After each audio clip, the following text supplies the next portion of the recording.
Good evening, everybody. Attorney Greg Lake here. Welcome to the Entheogenic Esquire YouTube channel and podcast. I got my homeboy, Buddy Bear, here with me, helping hold down the set.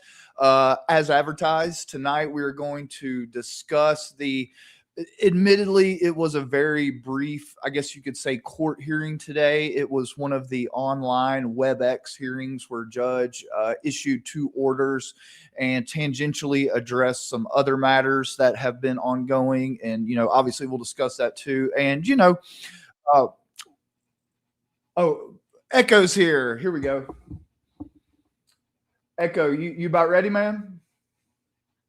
Well, Adam. Echo, man, sorry, I just started it up, brother. I didn't mean to jump the gun on you there. Oh, no worries, no worries. How's everything going? For joining us. Yeah. So did you? I'm sorry. Are we started? Are we? Yeah, we're good, man. We're live. It's all good though. I apologize. Yeah, we're live right now. But sweet. I was just kind of doing an opening, just kind of describing generally the court hearing today. But go ahead if you want to make any opening remarks. Feel free. No, I'm going to get settled, but yeah, no, I would love to hear kind of what you thought of, it was a quick and short little thing. It sort of just gave the answers to the questions that were posed in the hearing before. So there was a lot of people who were making predictions and what it would all mean and what it would all amount to. So it'd be great to hear kind of what you're thinking so far. Yeah, and again, great to have you. So just so everybody's aware, again, it was a brief court hearing today, but judge addressed essentially two matters and then tangentially set the third for the next hearing, which is going to be June 12th. But he went ahead and ruled on, first matter that he addressed, and I'll just state them real quick, and then Echo and I will go back and kind of dig into the merits of each one and what that means, going forward. But he ruled first on the motion to hold the prosecutors in contempt of court, civil contempt. And I'll just say briefly right now, he set that for hearing. So that's going to go to hearing June 12th, which, and again, we'll get in the merits. Barron said tonight that kind of surprised him that he bit on that motion. Me a little bit too, but I'm glad he did. But anyways, second judge ruled on the media and public access to the preliminary hearing. He granted us access. So yeah, we got a front row ticket to the preliminary hearing.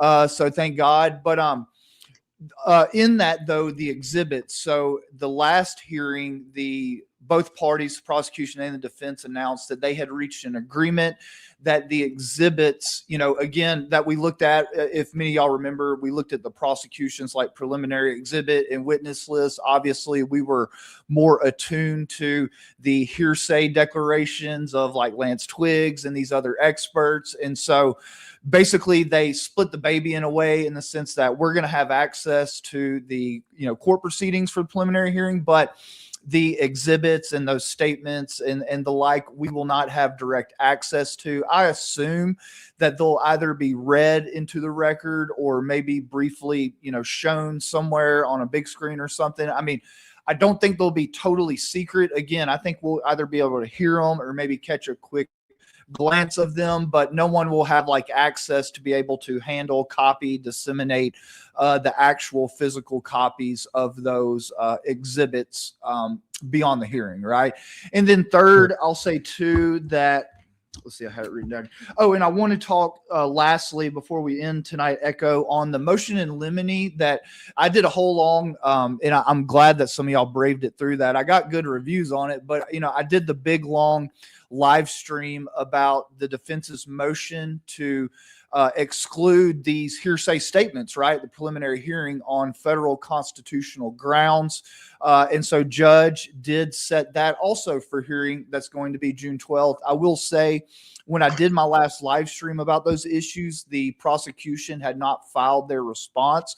I did grab that today. I haven't had a chance to read all the way through it. So I'll probably do another stream, maybe not a whole one, where, I do a more complete recitation of the arguments and facts for that. But just so everyone knows, judge did briefly address, in the sense that he set that for hearing at the June 12th setting. Anything you want to add right now, Echo? Yeah, just free. That it seems like There was some back and forth. I don't know if we've figured out if we're going to be hearing the 1102 arguments. There was that is what the last thing I just addressed, the motion in limine. That's going to be the 1102 argument. Gotcha. And so that would that include? I think Lance Twiggs's recorded statement, potentially Mike Mitchell's sworn testimony, and then I don't know if you have those exhibits. I can get those for you, but what I think I heard was that the prosecution and defense was in agreement with no kind of pushback from the media that, like you said, the exhibits would not be shown. They were suggesting shielding the the audience or the chambers by making sure that only the judge was able to see the television. And so there's a real possibility, I think, that nothing is shown. The only thing that could potentially be heard is Twiggs's recorded statement. But if they're sort of discussing that next, it's unclear whether we're going to hear anything, I think.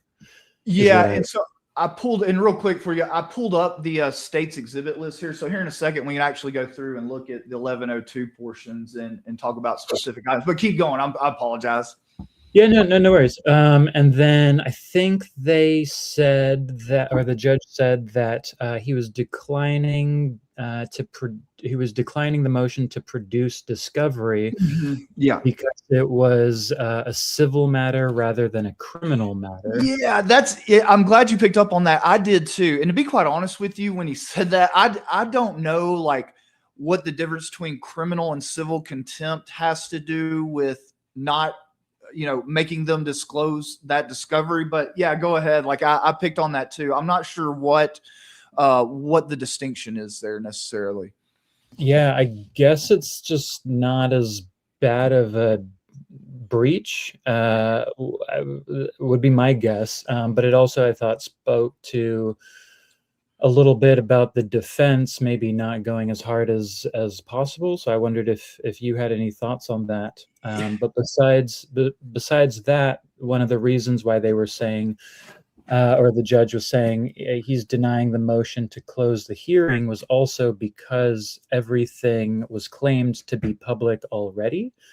And so if you are looking at these exhibits, it's not all public, right? There's only one photos of the rifle, like a lot of the other things are not shown. And so, the public who I guess has access to see what's going on in the court is going to be able to hear these arguments, but not really see anything that is being described. And then I guess the prosecution or the defense can have it withdrawn or sealed in order to prevent anything from being shown, which would mean that I think with the unless the prosecution is going to kind of avoid the death penalty in order to save a bunch of money and time and frustration, etc. It seems like the defense is basically setting themselves up for a plea deal, possibly, or at least that's what the optics are looking like. And if they do that, I guess that no evidence is going to be shown at all. So that's kind of what I'm hearing or seeing or thinking. Yeah.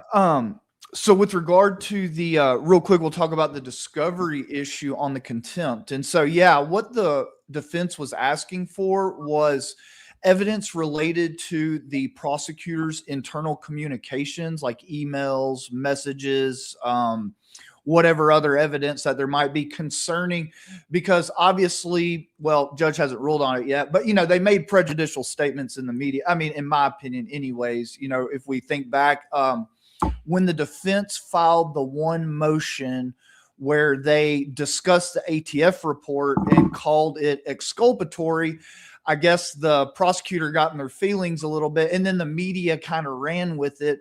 The prosecutor got in their feelings a bit, and instead of going to the courts and raising the issue, they went out into the media and made a bunch of statements, basically commenting on the evidence. We saw where they even forecasted that the new ATF report's going to, be consistent with their conclusion. I mean, a lot of, in my opinion, heinous statements that they made. I mean, I couldn't believe that they did it, but obviously the defense was asking for information. I mean, their communications regarding their move, because they sent out an email. They did a canned statement in an email, sent that out. And then one of the assistant DAs, I think, made several appearances, one being on Fox and Friends. And so, and if I remember correctly, back to the hearing, the argument was that information in those, in the communications that they're seeking was for the purpose of judge assessing the sanction to give them. So it's like judge can look at the statement itself and what they said and decide, is this contempt? Does this violate my standing order, which was based off the ethical rules? And then two, so those statements or whatever communications would go through, were they aware of, well, obviously I think they'll be held to be aware of the standing order, but did they understand or have a discussion about its potential, those statements' potential to violate that order? And so only thing I can think of with judge denying it is, in all fairness, at the last hearing, the prosecutor on the record admitted to being aware of the rule, and they admitted that they had discussions about doing the media statement before they did it. And so possibly, perhaps, judge might be thinking, well, at this juncture, because they had candor, they did have some integrity, and basically admitted to all the stuff that the defense was seeking to perhaps try and establish through those communications. So that's the only reason why I could think that he denied it. And then also, too, during the hearing, judge is free to question the attorneys, right? They're sua sponte on the spot. And so that's the way I kind of read into it. Does that resonate with you as far as the reasoning and stuff for judge? I mean, I could see that reasoning being given as, the argument for what they did, but on the one hand, you do have these future reports that they're sort of predicting will say, guilty. You've got this sort of claim of exculpatory, evidence, which they, are making sure everybody knows is inculpatory. You've got them going specifically to a very friendly media. Mm-hmm. To think about what Fox and Friends' role has been, New York Post, exactly, role, right, in promoting what the prosecution or the op, what their goals are, and so you have this, and then of course Deseret and I think SLC local is the media lawyers, right? So there's some issues going on here. Mm-hmm.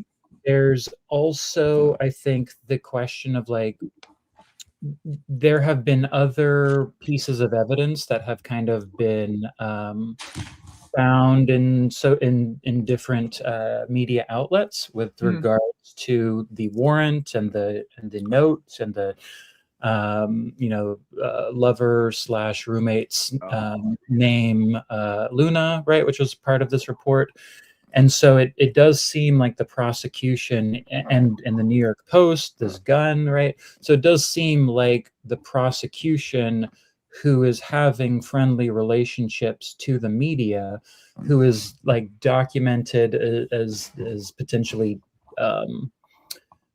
having these relationships and sharing specific narratives with them, and then you also have the process. So there's all of that, right? You have the judge saying oh, we're not going to have you produce discovery because it's civil, and then you have the prosecution sort of admitting it, as you say, but also saying like, but it's our duty to, and Yeah. the defense, is saying the wrong thing, and so our duty to truth is even more than the defense, or whatever they were trying to say. And so therefore we have to correct the record. But then you have the defense, which is like, well, we have been sort of honoring this. We have not said anything, arguably, despite the slander against our client. But then people are saying, well, because the defense hasn't said anything, it therefore means that they're guilty, right? So it's a lot of signals that people are using to make different claims, this way and that way, which foments the conflict and the controversy, I think. Yeah, no, you're right. The prosecutor did. So, yeah, correct. At the last hearing, and I haven't had a chance to read through their response to and the reason why I didn't read their formal response to the contempt is because I was listening to it at the last hearing, but yeah, you summed it up. I mean, basically their argument as to why they went out and spoke directly to the media in that case is because they had a duty to be a zealous advocate on behalf of the state. And remember, I think we talked about this last time we were on a stream. The prosecution acted like they have some duty to the truth, and like in a sense implied that the a defense or defense attorney, they don't have any duty to the truth. Like basically they're all a bunch of liars, but we have a duty to the truth. So we have to go out there and, set the record straight in the media. And, for me, what the prosecutor did there, it really just, I won't say it's the best way to characterize it.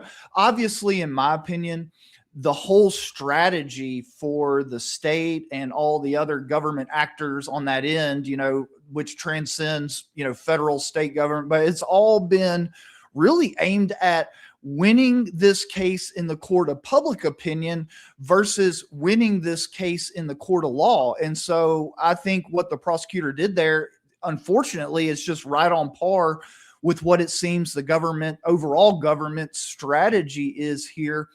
And, again, if you remember, they've been consistently beating, both the media and the prosecutors have made many disparaging remarks about the defense, filing all these motions. I mean, it is a capital case, but, a lot of it, as we know, has been the defense raising objections over the media coverage, right? Which is the appropriate way to address these things. And they've sustained so many prejudicial attacks against their case and have done the hard thing, right? It's a lot easier just to pick up the phone and call Fox and Friends, or they could call CNN and go off about it. But they've actually done the correct thing and gone through the courts. But here we see the prosecutor, they get one push of bad press and, following the ethical rules, following the order goes all the way to the wayside. And then they just jump out there and start making, again, what I consider some pretty heinous statements, especially as it related to predicting that this new ATF or FBI ballistics report is going to be congruent with their conclusion, with the conclusion. They didn't even really specify what conclusion or whose conclusion, but if you read between the lines, they're basically saying that, oh yeah, well, this next report, it's going to say that Tyler Robinson's guilty. Yeah, just a major, a pretty severe offense, in my opinion. Go ahead if you have something to say. There's one more thing I was thinking about in regards to that. Go ahead. No, I mean, just that it was the Daily Mail who started that whole thing, right? And if you look at the coverage that the Daily Mail has given, it's pretty much fed slop. And so, if you're looking for a media outlet to kind of do the prosecution's bidding, then having them put a story out that then, forces you to respond to it is a sort of perfect cover for, the next step that is needed. So not to say I have any proof of that, but the proof would be in the discovery that just got declined. And so, and also the prosecution the defense had raised a similar motion with with regards to the motion to disqualify the county office, and you know, it was on the one hand it seemed like a move to allow the prosecutors to dump all of this like social media type hearsay to sort of suggest that you know, the official story was true, or at least they had probable cause, because there was just so much in it. But it essentially was just kind of interviewing a person in the State Bureau of Investigation. And it seems like this is kind of similar. They're just going to allow for, you know, a kind of, I don't know if cross-examination is the right word, but, you know, interview him and see what he says. But, you know, without knowing what they actually said on paper, it's a little difficult to know the extent to which they were potentially smearing the client with prejudicial information that they were back channeling to favorable media.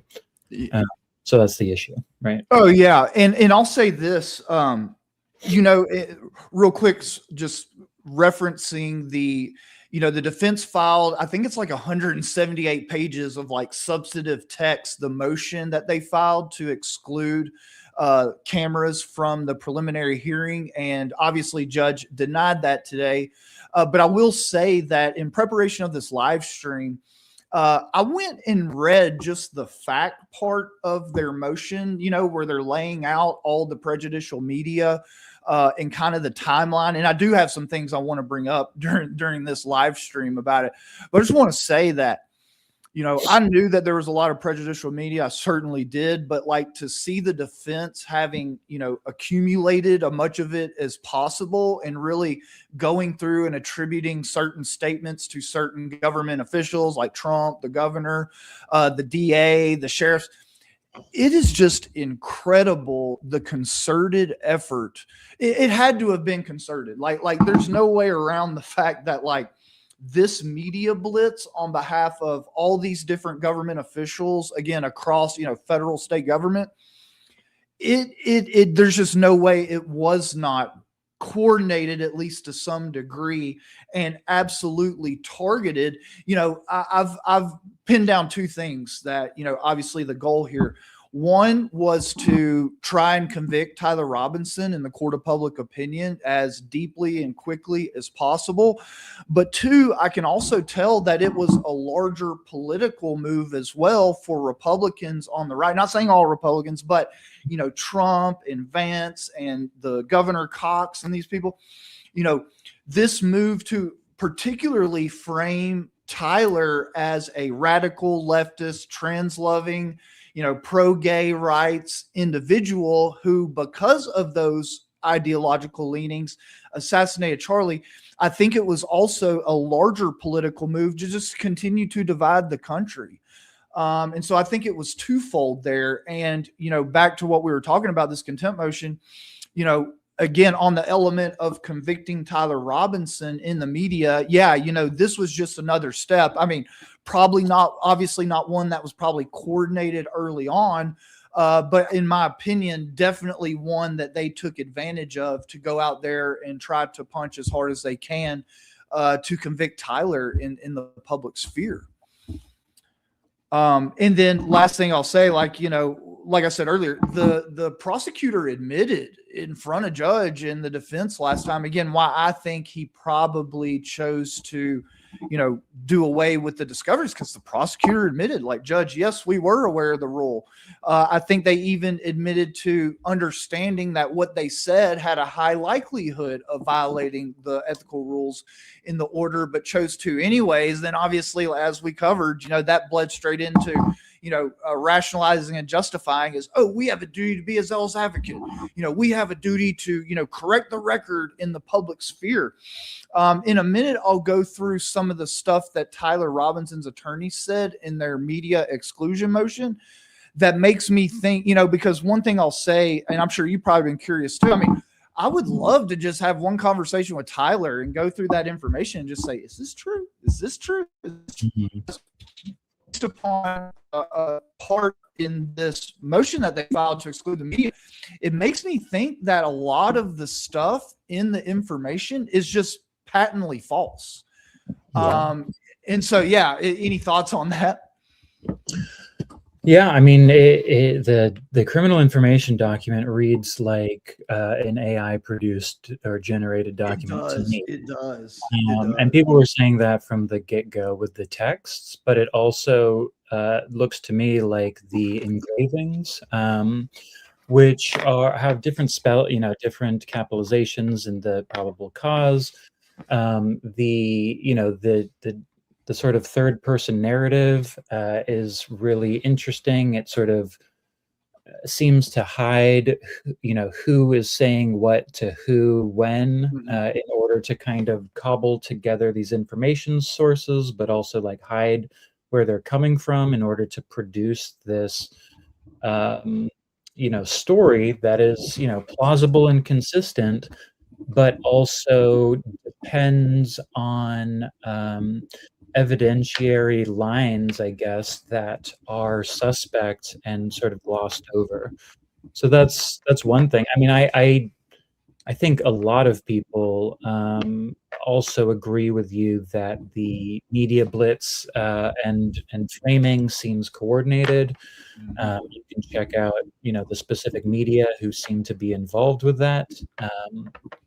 But I mean, it's Fox and Friends, it's Fox Digital, it's New York Post, it's Daily Mail, it's, even the New York Times is writing puff pieces on Erica.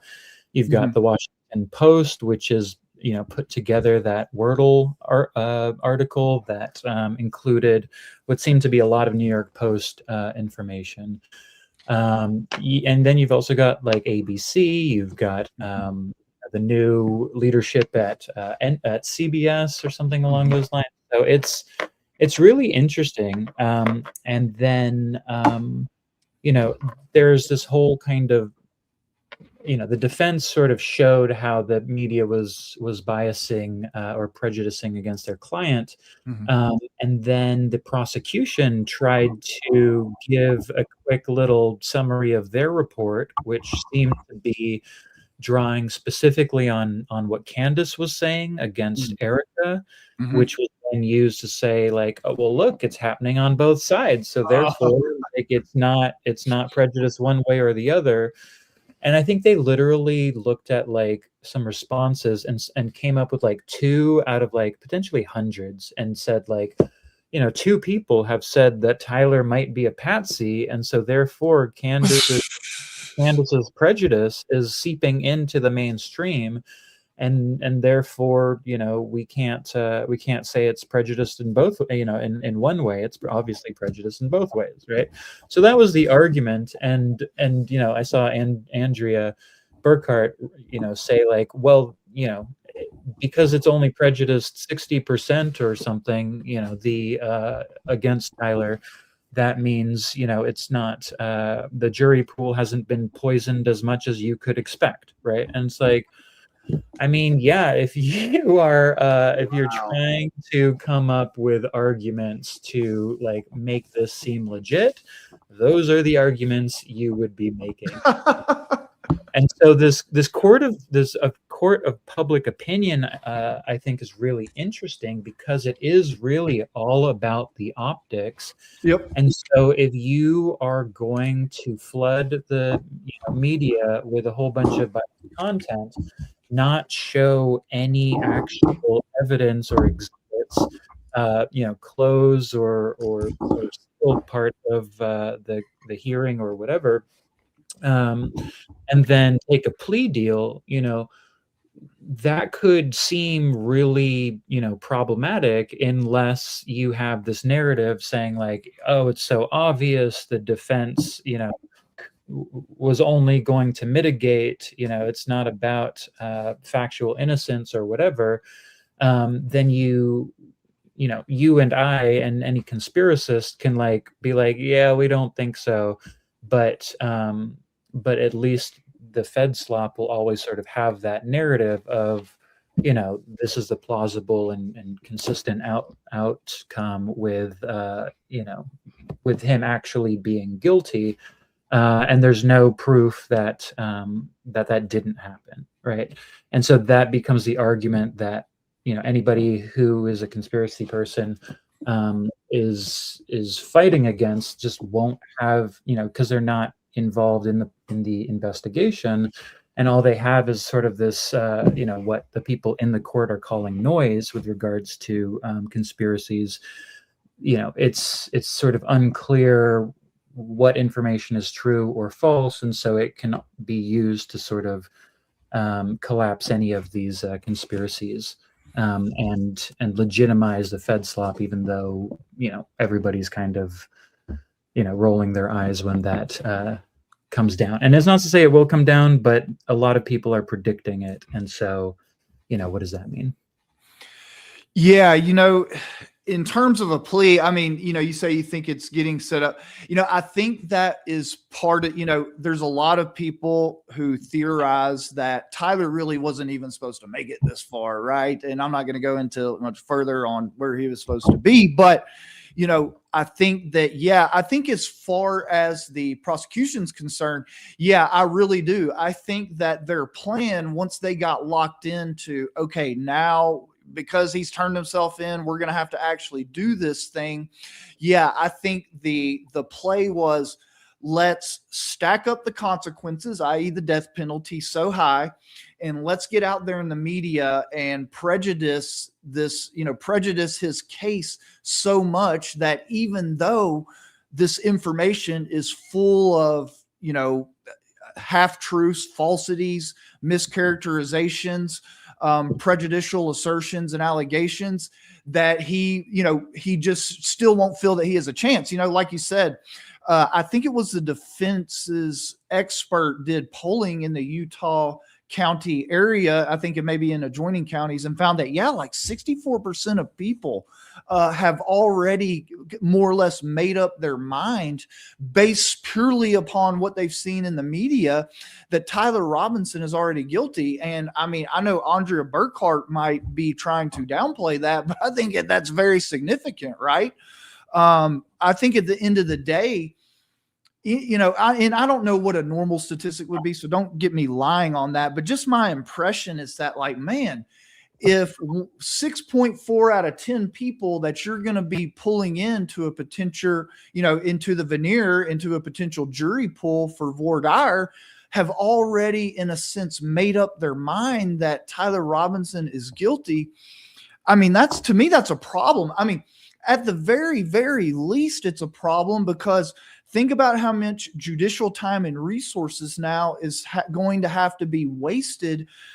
And in a sense, it's not being wasted that, we're trying to get a fair and impartial jury, but a sense wasted that, had the press coverage respected Tyler Robinson's right to be presumed innocent until proven guilty, that number, I would assume, would be drastically reduced. But, in this situation is so unique, because I can't think of a time, and I could be wrong, I can't think of one time where a sitting president has gone on the record and expressed their belief in a criminal defendant's guilt, and then gone even a step further and hoped and expressed their hope that that person gets put to death. Right. And I think just that fact alone puts this in the way rare, set of cases, one that I don't think we've ever seen in this country. And so with that being said, I just find it, I'm not even going to put an adjective to it, but like to downplay this 64% number especially in the context of everything else, I just don't think it's being fair and respectful to our Constitution and Tyler Robinson's right to a fair trial. That's just my take on that. Do you have something you want to comment on it? No, I mean, I think that's fair. I think the argument against that would be like, well, it's like no matter where you go, it's going to be super prejudiced because of what's happened so far. And I don't know how that differs from Provo or Orem or wherever, or just Utah in general. but when you have what seems like the press kind of repeating uncritically what is said in the prosecution, what is said in these warrants, coming up with, basically, the high level federal, officials who had familiarity with the matter, is that, who are talking to these different media outlets, is that Cash Patel, is that Dan Bongino? These are questions that we're kind of unsure about. And so if you have the president, the FBI, the assistant FBI, the governor, the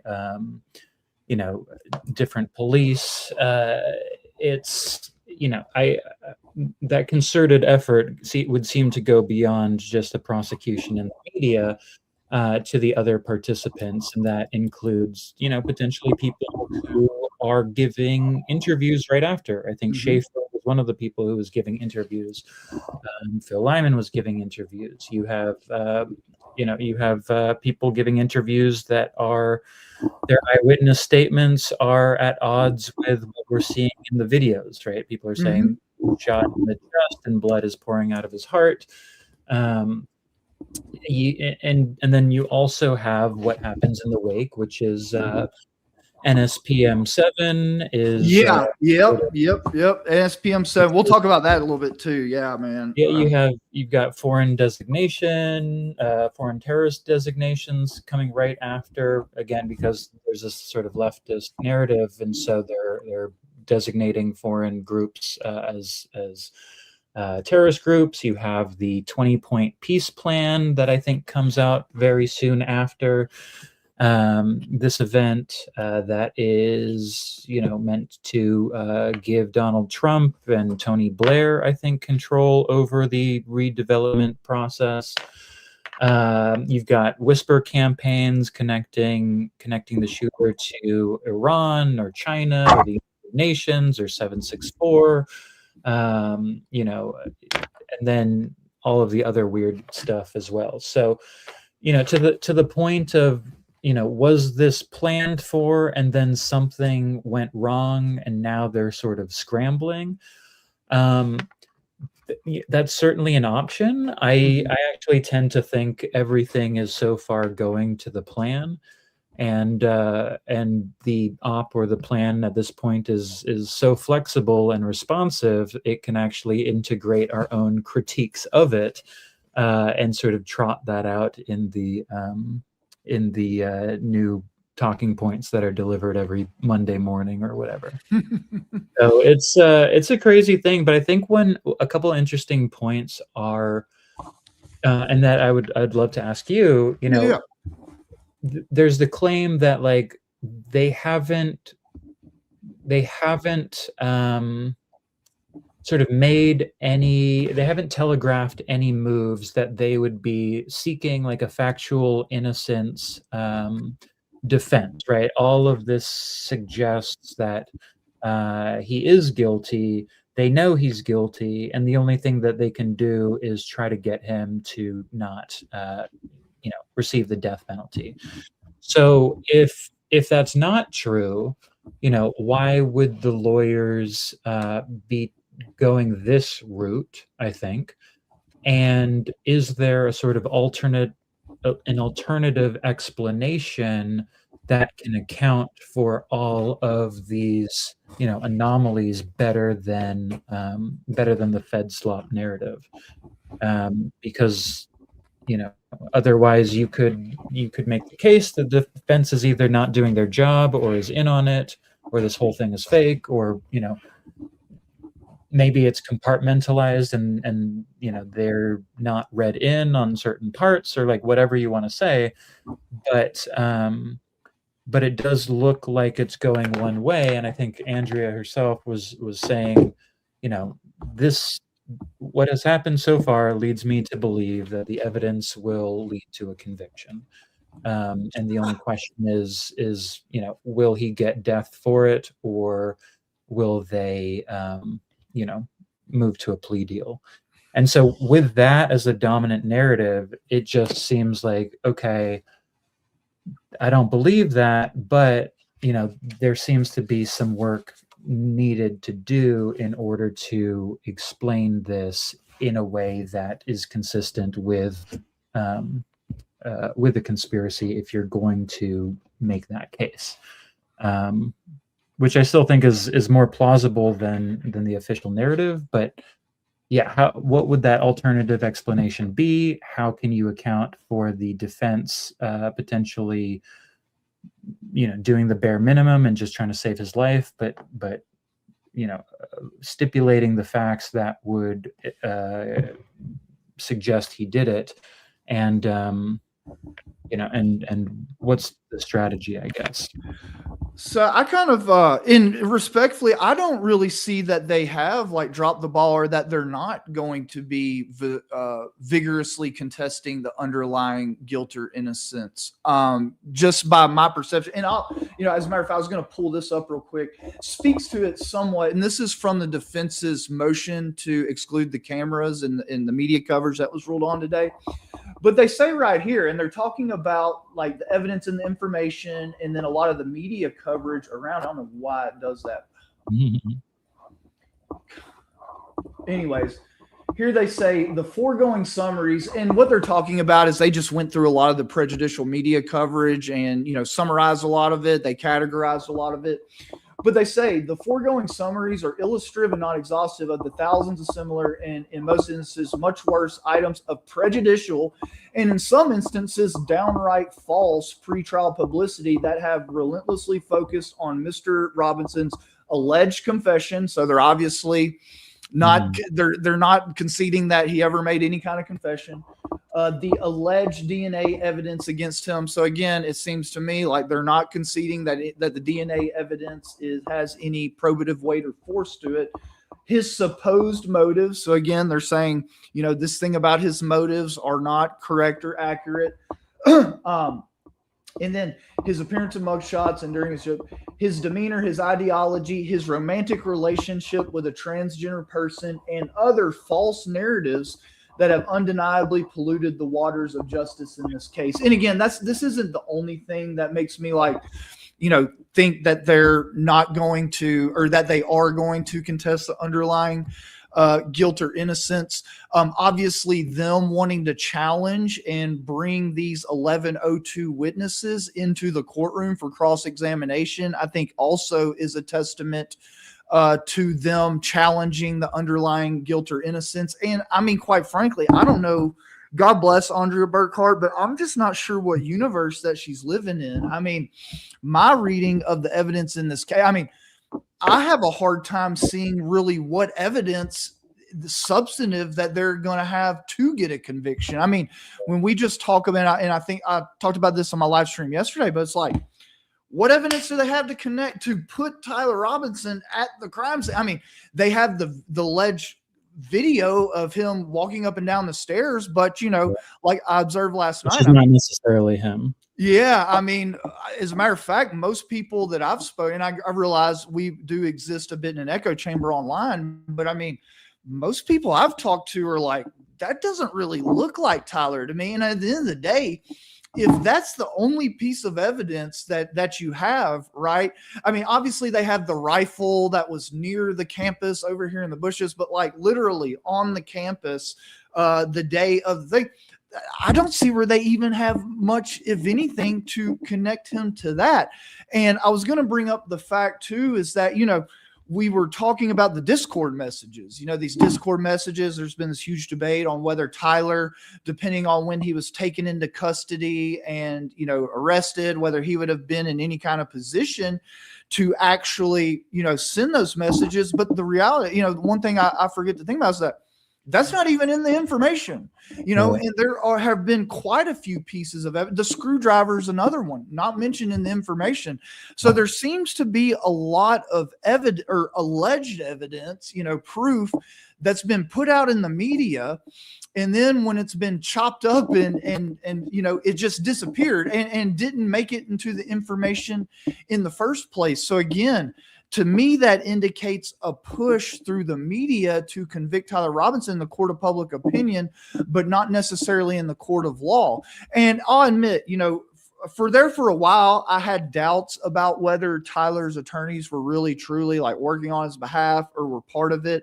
And a lot of it had to do with them filing that motion as private that first attached and discussed the ATF report, because I agreed with Barron on that point. Like, oh man, that's exculpatory. Like with all the bad press, I would have gotten out there and sung it to the hills, that, hey, this report was inconclusive is really exculpatory in terms of Tyler, but they didn't. But last hearing, whenever they went into the merits of this media exclusion motion, and I'll have to take the hit on this, is that I hadn't read through, or at least all the way through, the pretrial publicity order. But now I truly do feel that at least their reading of the pretrial publicity order, they were really trying to comply with that by not putting out, because in reality, these officials really shouldn't be out there commenting on the evidence and stuff like that, and really putting evidence like that out into the public at this juncture anyways. And so I really take some of the moves prior that I had taken as, oh, are they in on it? Like, what? This doesn't seem like they're being the most zealous, defense, at least. And a lot of that too, I'll take, is that we are existing out here in the court of public opinion and talking back and forth. They're in the court of law. And so they're more concerned with putting the evidence or not having the evidence put into the court record versus out here. So I really kind of take a different stance. I mean, I really do think that they are fighting for, and I'll say this too, is reading through even just the fact portion of their motion to exclude the media, again, that was ruled on today. Yeah, I think that, to be quite honest with you, I think they're, if anything, I think that they are in shock, to be quite honest with you, because if this is how I perceive it to be, and I think a lot of my viewers too, like the fact that Tyler Robinson's like being set up and is a patsy, I mean, could you imagine being a defense attorney and having that explained to you that, like, hey man, I didn't do this. Like, I had some tangent, and I'm just throwing out a hypothetical here. Okay. It's like I had some tangential involvement with these government agents on this thing. And then the next thing I know, one thing led to another, and more or less here I am. I mean, imagine hearing that.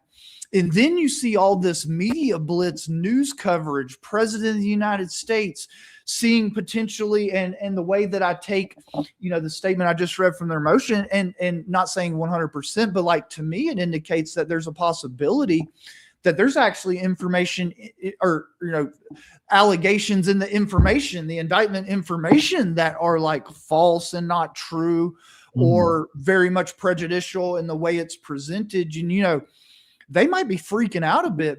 They very well might have realized that this is like some kind of psyop to some extent, right? I mean, I understand that for criminal defense attorneys, the vast majority of your clients are going to be guilty. And, in capital cases, I know I've said this before, pretty much every capital case I've ever come across, like, yeah, the people were pretty for sure guilty, of the underlying thing to which they were being accused of, obviously murder to some degree. And so, I'm kind of re-looking at the defense counsel now.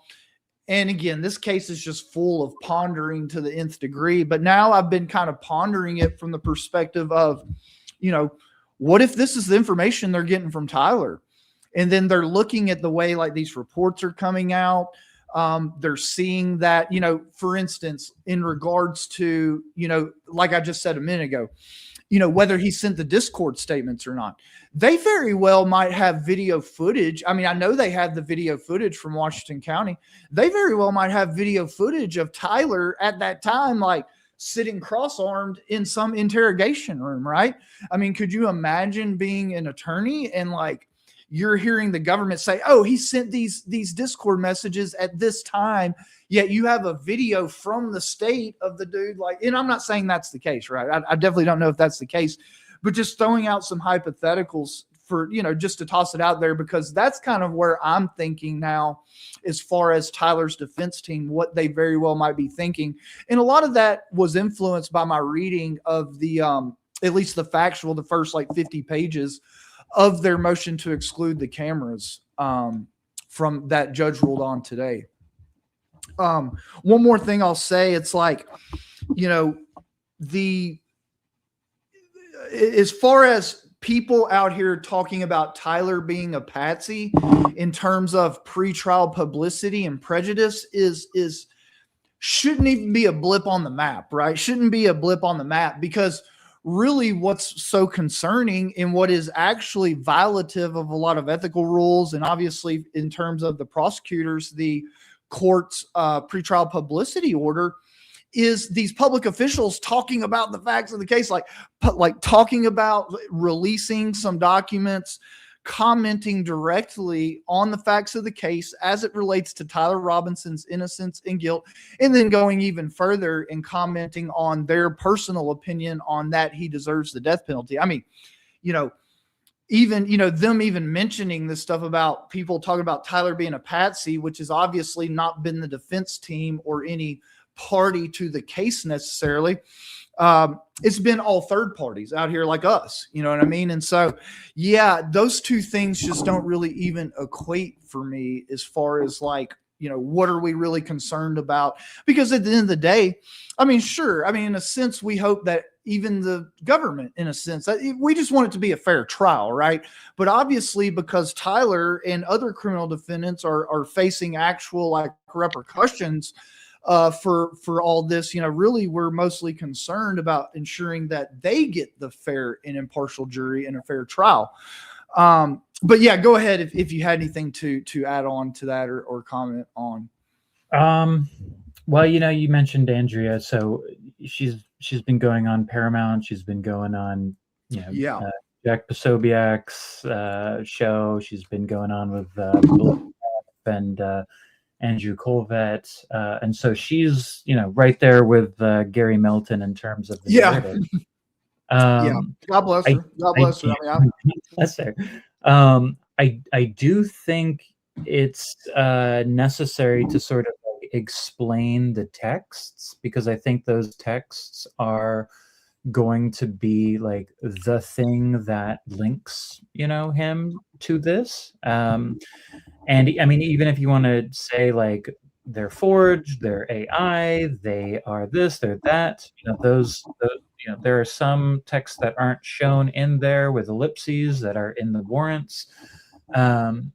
And so I think those like need to be explained, even if it's some like, I joke like a true crime sexting furry kink that Tyler and Lance are in on, that Palantir picked up and now he's in jail because of a wrong thing, right? So I'm just like off the top of my head, right? But unless those get explained, then you have in a different way, then you have the sort of Fed slop narrative saying like, no, these are true texts that can be found.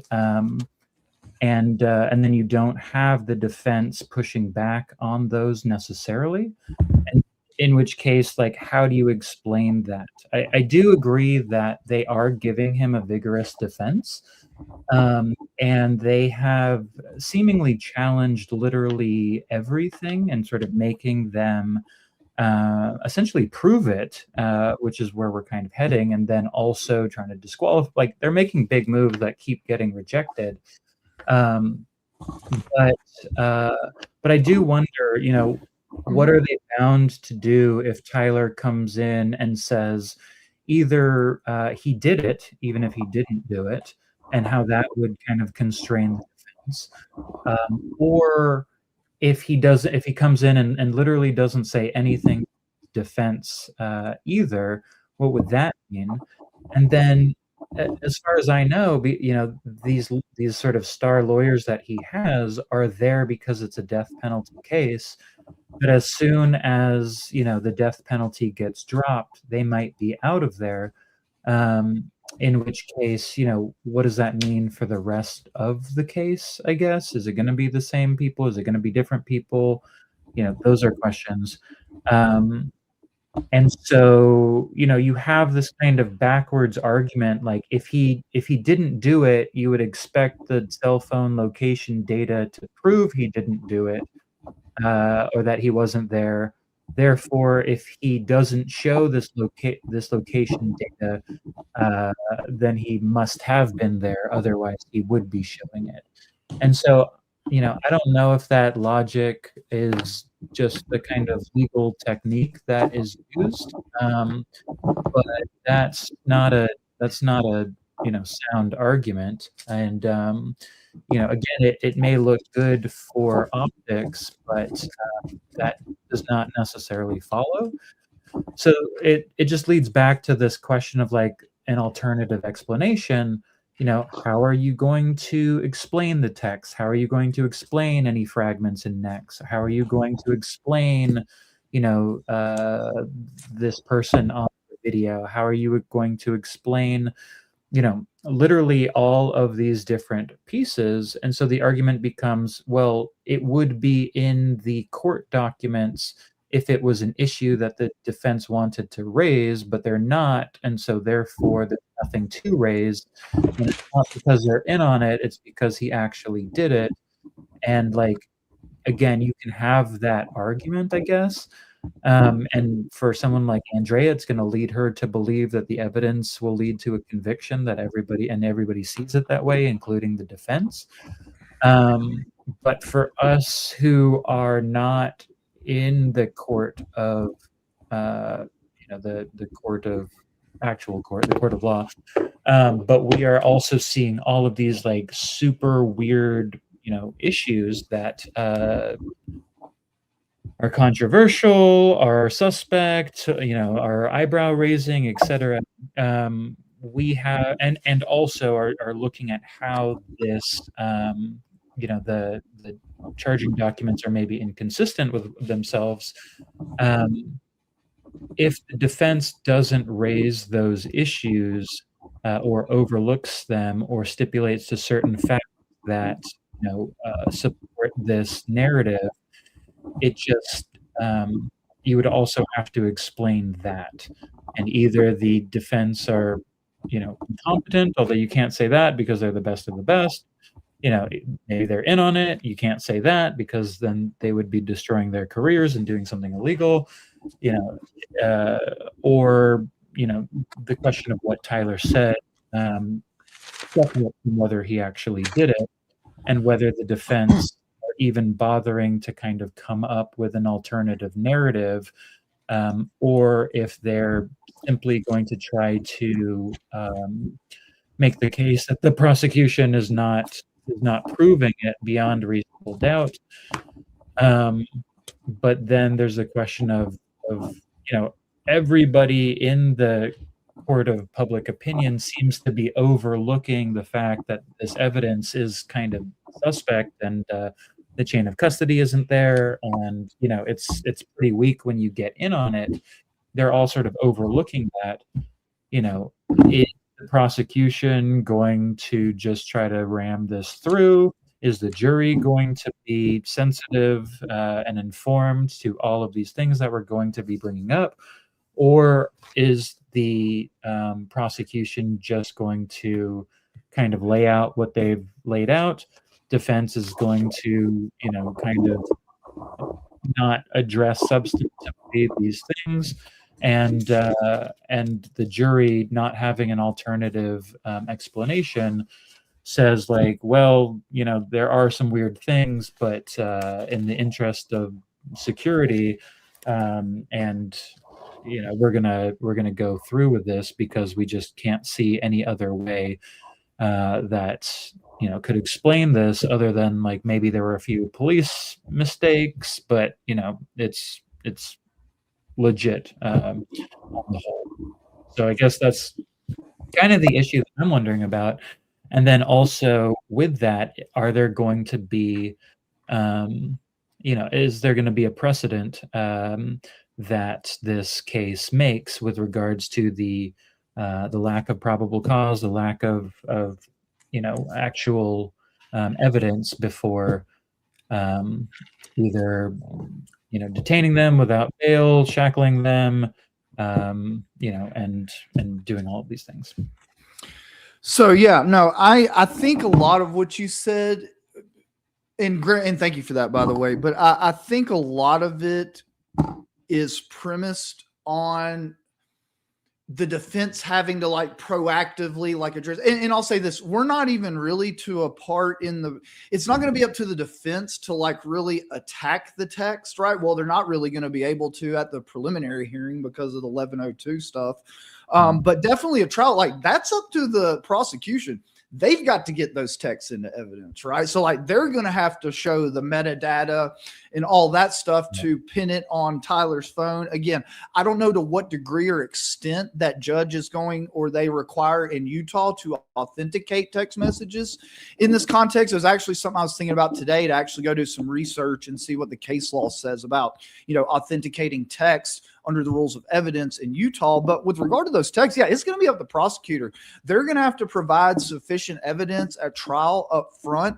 Actually, and again, this is what will really tip me off, right? Is when we actually go to trial and the defense files their motion in limine to exclude evidence. Do they include the text in there?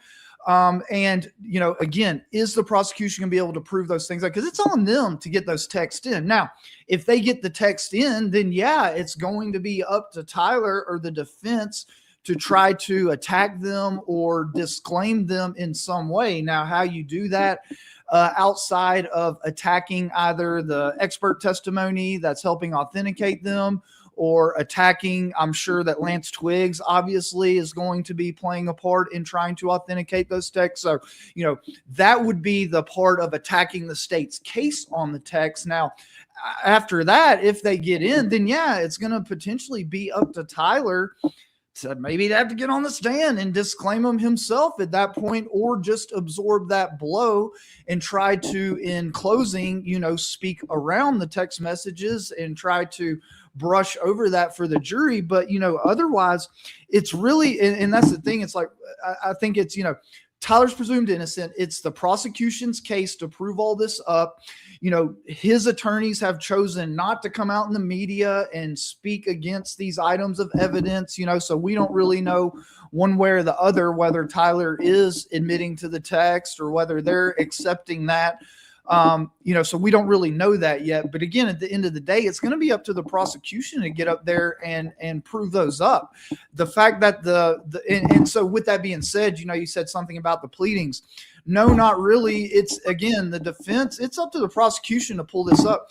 In a criminal case, you're not, as a defendant, you're not bound to file some pleading attacking each piece of evidence, beforehand. You do that at trial.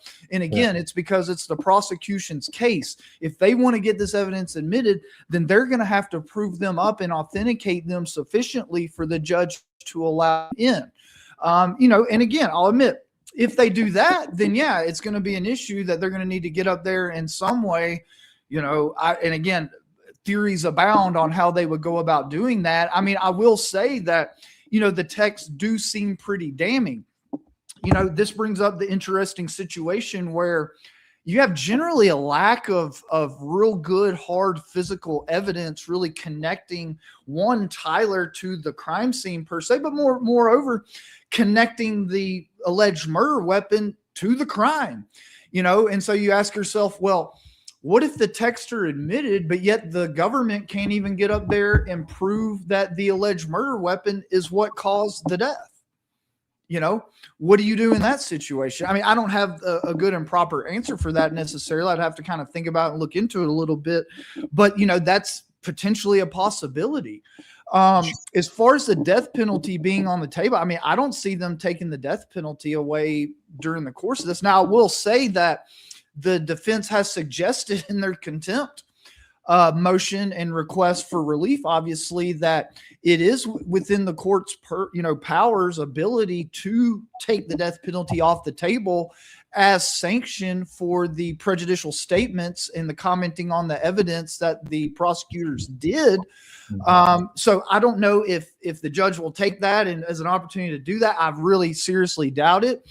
I mean, I really see the death penalty just remaining on the table all the way through. And so with that being said, I don't see his attorneys any other, and just to be honest, I don't see them substituting attorneys at this stage in the proceedings just because, well, but I mean, you are right. These are death penalty savvy attorneys. But I think they're just as competent, obviously, to come in and contest the underlying guilt or innocence. But again, it's the prosecution's case with the text. Sure. And for that, I was sort of thinking about, I think Michael Burt, who was, at the beginning of the Menendez trial, when after I think there was a hung jury, and then when it moved away from a death penalty, then I think Burt was no longer part of that team. Oh, he was part of the Mendez team? Yeah, I think didn't so. know that. Yeah, and so what was really interesting about that, and Andrea did a kind of deep dive in his sort of summary statement for that. But let me try to find this out here. I think what was going on was that basically there was this question as to, let me double check my notes here.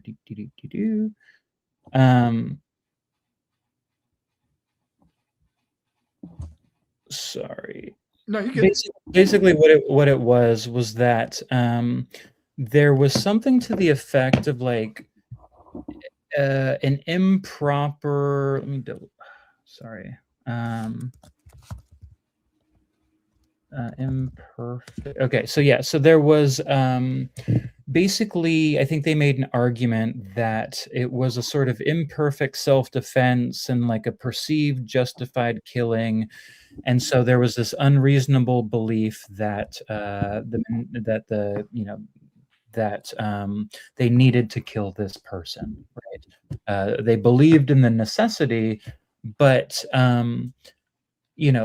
just because they were wrong didn't mean it was any less important. And so like they who had been sort of traumatized and sort of automatically going into this this like panic mode of needing to protect themselves, this was, I think, what sort of helped move it off of the death penalty. Okay. And so I think the argument or the insinuation I thought, and sort of thinking of all the context, was like, Tyler is alleged to have like, there was just too much. Charlie had too much hate, and some hate can't be negotiated out, and he needed to do it because he felt like there was this threat. So to me, I wonder if therein lies this like unreasonable belief or perception that the killing was justified for self-defense. And there's been talk of like MK Ultra, there's been talk of some compromise, there's been talk of Twiggs's role in convincing Tyler to do something, but there's been a lot of claims of, I guess, manipulation.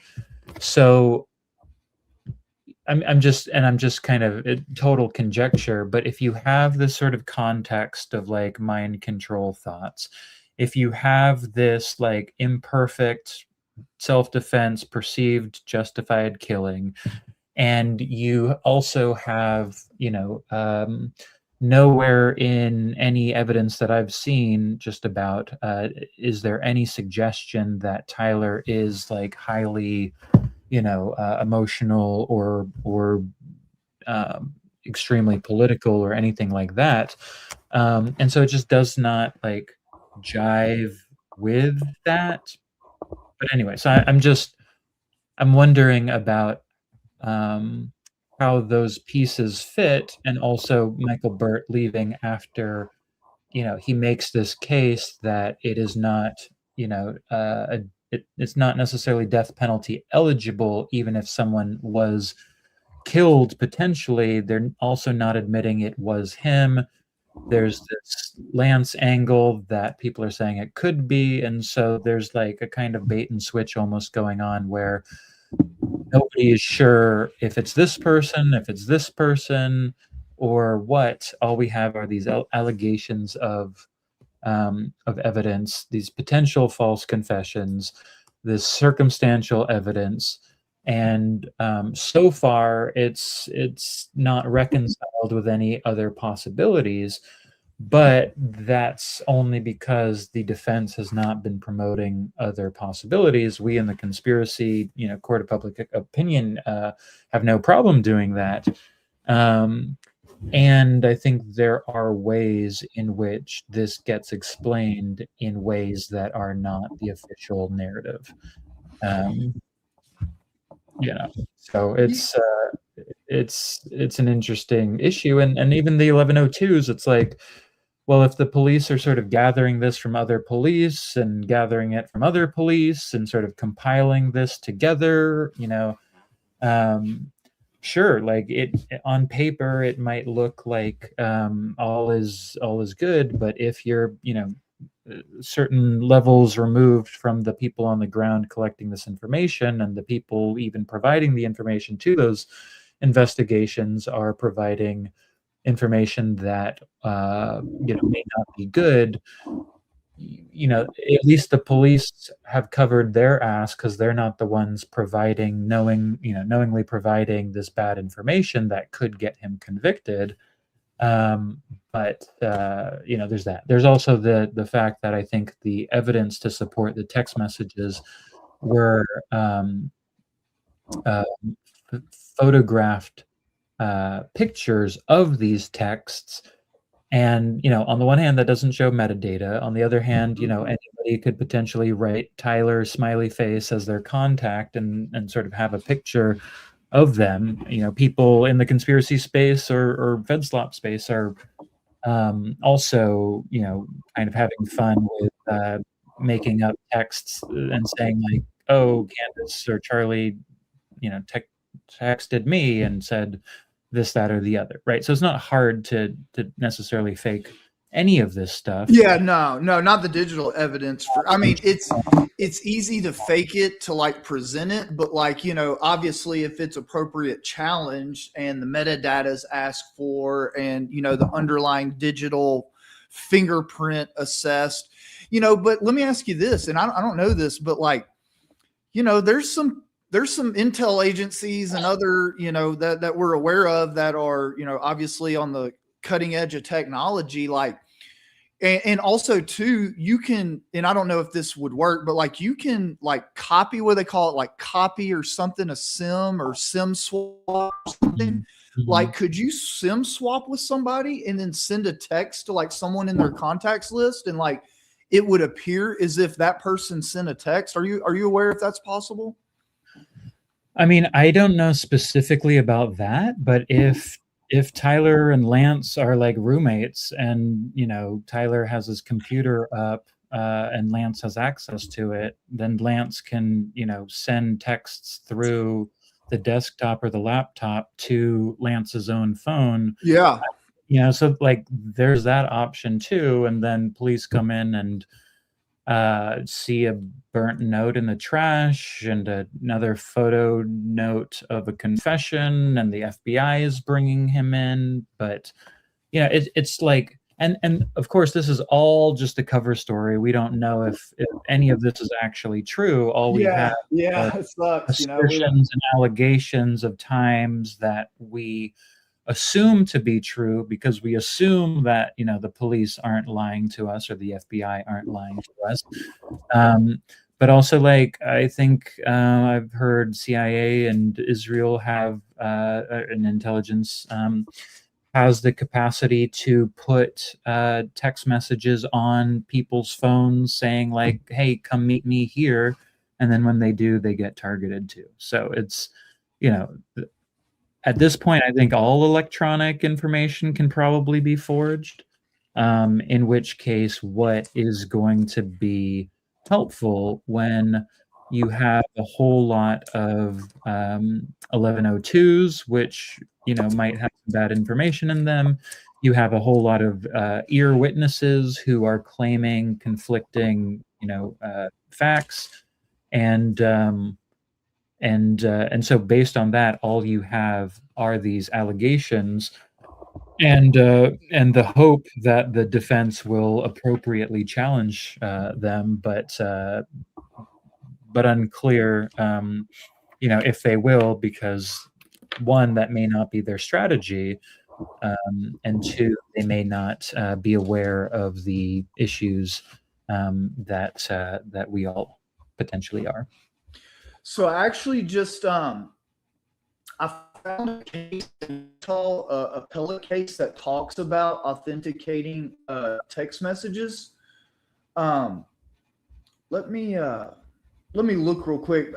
From what I'm reading, just preliminarily, is that no, they won't necessarily have to have the metadata per se to sufficiently authenticate it for it to come in. However, I think a timestamp is going to be required here, right? I think definitely they're going to need some timestamps. And again, just for everybody out there in the audience, I'm going to read up on this tonight and tomorrow. And next time we do a live stream, I'll report back on my findings. But I'm also wondering too, is that how, like, if the defense, and this is just on the authentication issue, right? Like when they're in front of a judge arguing over these text messages, where they come in or not, like if the defense has some evidence, something to suggest that possibly those text messages might have been forged, I would imagine that at that point, judge should, I'm not saying would, start requiring additional proof on part of the state in order to get those in. Does that make sense? Where it's like, and I don't know necessarily what that would be, but it's like, if there is some other indication, like for instance, let's say that the Discord messages, let's say they are able to show that on those Discord messages, Tyler was sitting cross-armed. There's no way he could have sent those Discord messages. Perhaps that might be something that they could bring to the table on the phone text messages to say, look, there's these other messages that were obviously, and again, not necessarily having to point fingers at anybody that did it, but to say that, look, we don't know where these Discord messages came from, but it's obvious Tyler Robinson, who's on video here at that time, didn't send them. And so, we have obviously more questions now as it relates to these text messages. And so, and again, I'm going to look into the specifics, so y'all please don't quote me on this, but it does look like, and I'll just spit it out here. It says that, okay, regarding authentication, the court applied, blah, blah, blah. Evidence included, hold on, they say the standard here. That's what I wanted to spit out here. Okay.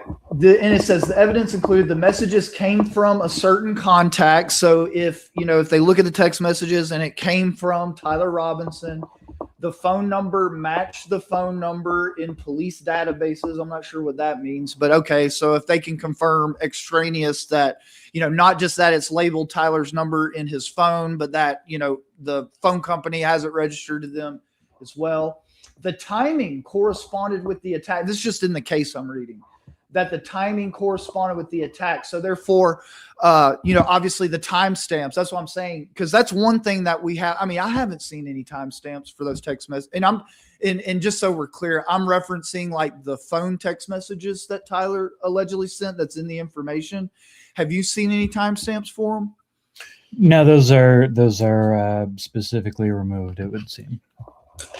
So they would need the timestamps, and then it says the content reference specific details about the events at issue in that case. And so, and that's for a prima facie showing. Obviously that wouldn't be conclusive proof, because essentially the judge's gatekeeper would just do a perfunctory assessment of whether he feels that they're sufficiently authentic to bring into, the evidentiary record. Then it ultimately be up to the jury to decide whether they believe that they are 100% authentic or not. And so that kind of goes into what you were saying earlier too, is like, what's their counter narrative to the text if they are brought into evidence, right? And so, again, that would be whatever their trial strategy would be. There's not necessarily a pretrial. I mean, again, like I said earlier, if they do a motion in limine, which I certainly hope they will before trial, seeking to have judge to, preemptively exclude them, presumably in that pleading, that's when they would go into attacking at least the authenticity of the text messages. And then if judge allows them into the evidentiary record, then they would need to come with either convincing the jury that there's some other conspiracy narrative going on and that someone else manufactured them to make it look like Tyler sent them. Or last case scenario, they would need to get Tyler, or I don't know what other witness they would get, but like Tyler to get up there and like try to explain them away, like in the sense like, oh, I was joking, or something to that effect. Does that make sense? Like the process that I kind of outlined as far as like, how the court will address them? It makes sense, but it like, again, I feel like you're assuming everyone is like a good actor in this, And so, there's a question that I think somebody wrote in the chat, is Tyler a willing participant in this? Defense wants you to say no, because even to say yes would admit, there's a part of this conspiracy that they don't want to admit. And so, they have removed timestamps because, it allows, I would guess, them to sort of play with this time line. Well, that's a very astute observation, Echo. Yeah, I mean, I definitely can jive with that. Like, yeah, I mean, is he at the Dairy Queen? At what time? Yeah. Like talk to this person with the body cam on. At some point, they were, he was talking about a pooch with a sniffer. So when are the dogs, on this thing? Even though we've never seen any dogs. So those are, just the problems with the timestamps and and yada yada. But and then he's texting a lot, right? So how long are these texts? Anyway, so there's a lot there. But if they, you say if they do have the evidence, you would expect the defense to do something with it, right? And that's with the assumption that the defense is, doing their job, doing it well, definitely not part of any op, definitely not trying to stipulate any Fed slop, right? Yeah. But if you kind of don't assume that premise, right, then you can say like, okay, well, if they did have that evidence, then you would expect the defense to do that. But, is there a scenario where you would expect the defense to do what all of these other, prosecution, media, et cetera, are also doing, which is to destroy or suppress or hide any evidence that would disprove the facts of the case or the allegations of the case? In which case, if Tyler is a willing participant and the defense is, and this willing participant is their client, then there may be, and potentially if they're read in on an op, if that's even, I don't know what is legal and what is not legal. Maybe you can tell me if there's a legal precedent for, using the courtroom as an op. But as a psyop, like part of a psyop, yeah, or having, and it doesn't have to be like that necessarily, but if somebody's a confidential informant or somebody is a, part of the intelligence, or this is a military thing, or this or that or the other, maybe it's just the LDS is trying to stage a case that can do, can have some implications with regard to the Utah, law in relation to the federal government. Like, I'm not entirely sure about that. But I guess my issue is like, you can say if they have evidence, you would expect the defense to show that evidence. But if you assume they have evidence that they don't want to show and want to classify for other reasons that are not necessarily explicit, then you would expect the defense to do exactly what they're trying to do, which is, field all of this criticism of them for being the ones to try to suppress all of that evidence. The judge says, like, no, this is an open court, we're going to allow cameras into this area, but then also none of the actual exhibits are going to be shown, so you still won't be able to see any timestamps because you don't have access to that. You won't be able to see any of the photos that allegedly have these texts, and you are just shit out of luck because you're not privy to the information beyond what has been determined is there for you to see, which is either in the charging documents, in the docket, or in whatever the media is putting together for optics, so that you'll believe that you'll be more inclined to believe that all of the evidence did point to him when he does take this plea, if the defense does not challenge certain things, but instead only works to mitigate this, and get death off the table. Well, so it's my concern again, that I'd love to rule out at any point, as soon as that information or evidence to rule that out and falsify it comes out. But I have not seen that yet, and so I continue to wonder.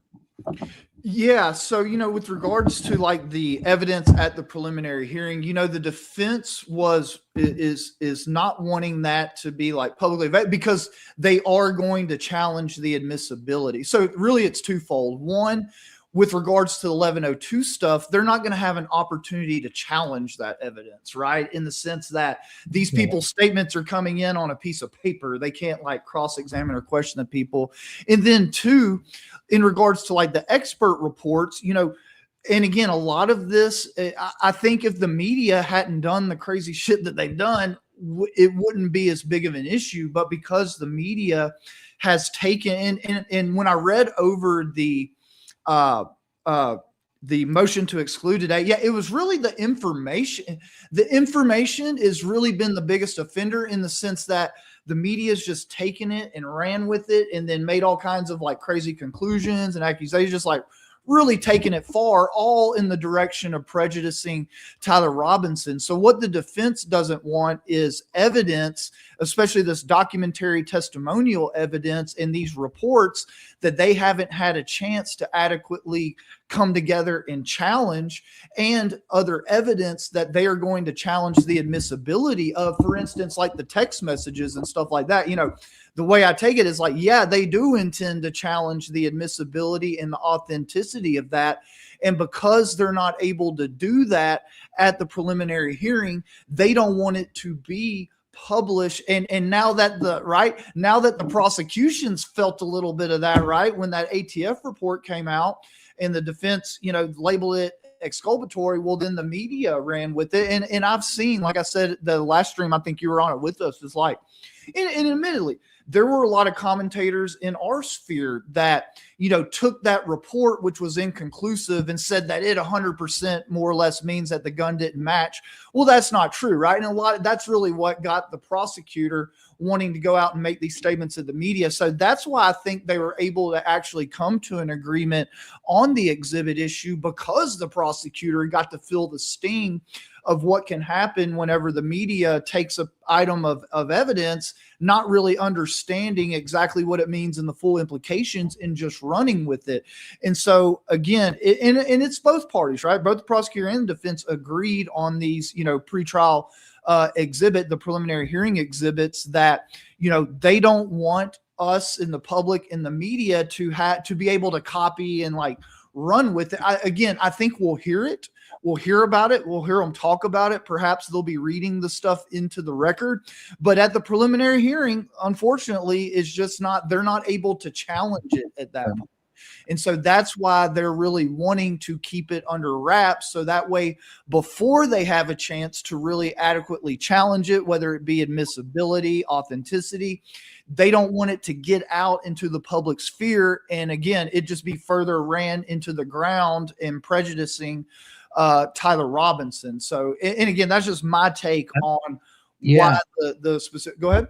Sure. Well, no, I was going to say, like, again, you have a very sort of optimistic view of the court system where it seems like you're saying, you know, the reason the defense and the prosecution are coming together and agreeing to not show any of the exhibits is to, you know, protect Tyler's rights, which, you know, well, the states too, they obviously don't want it.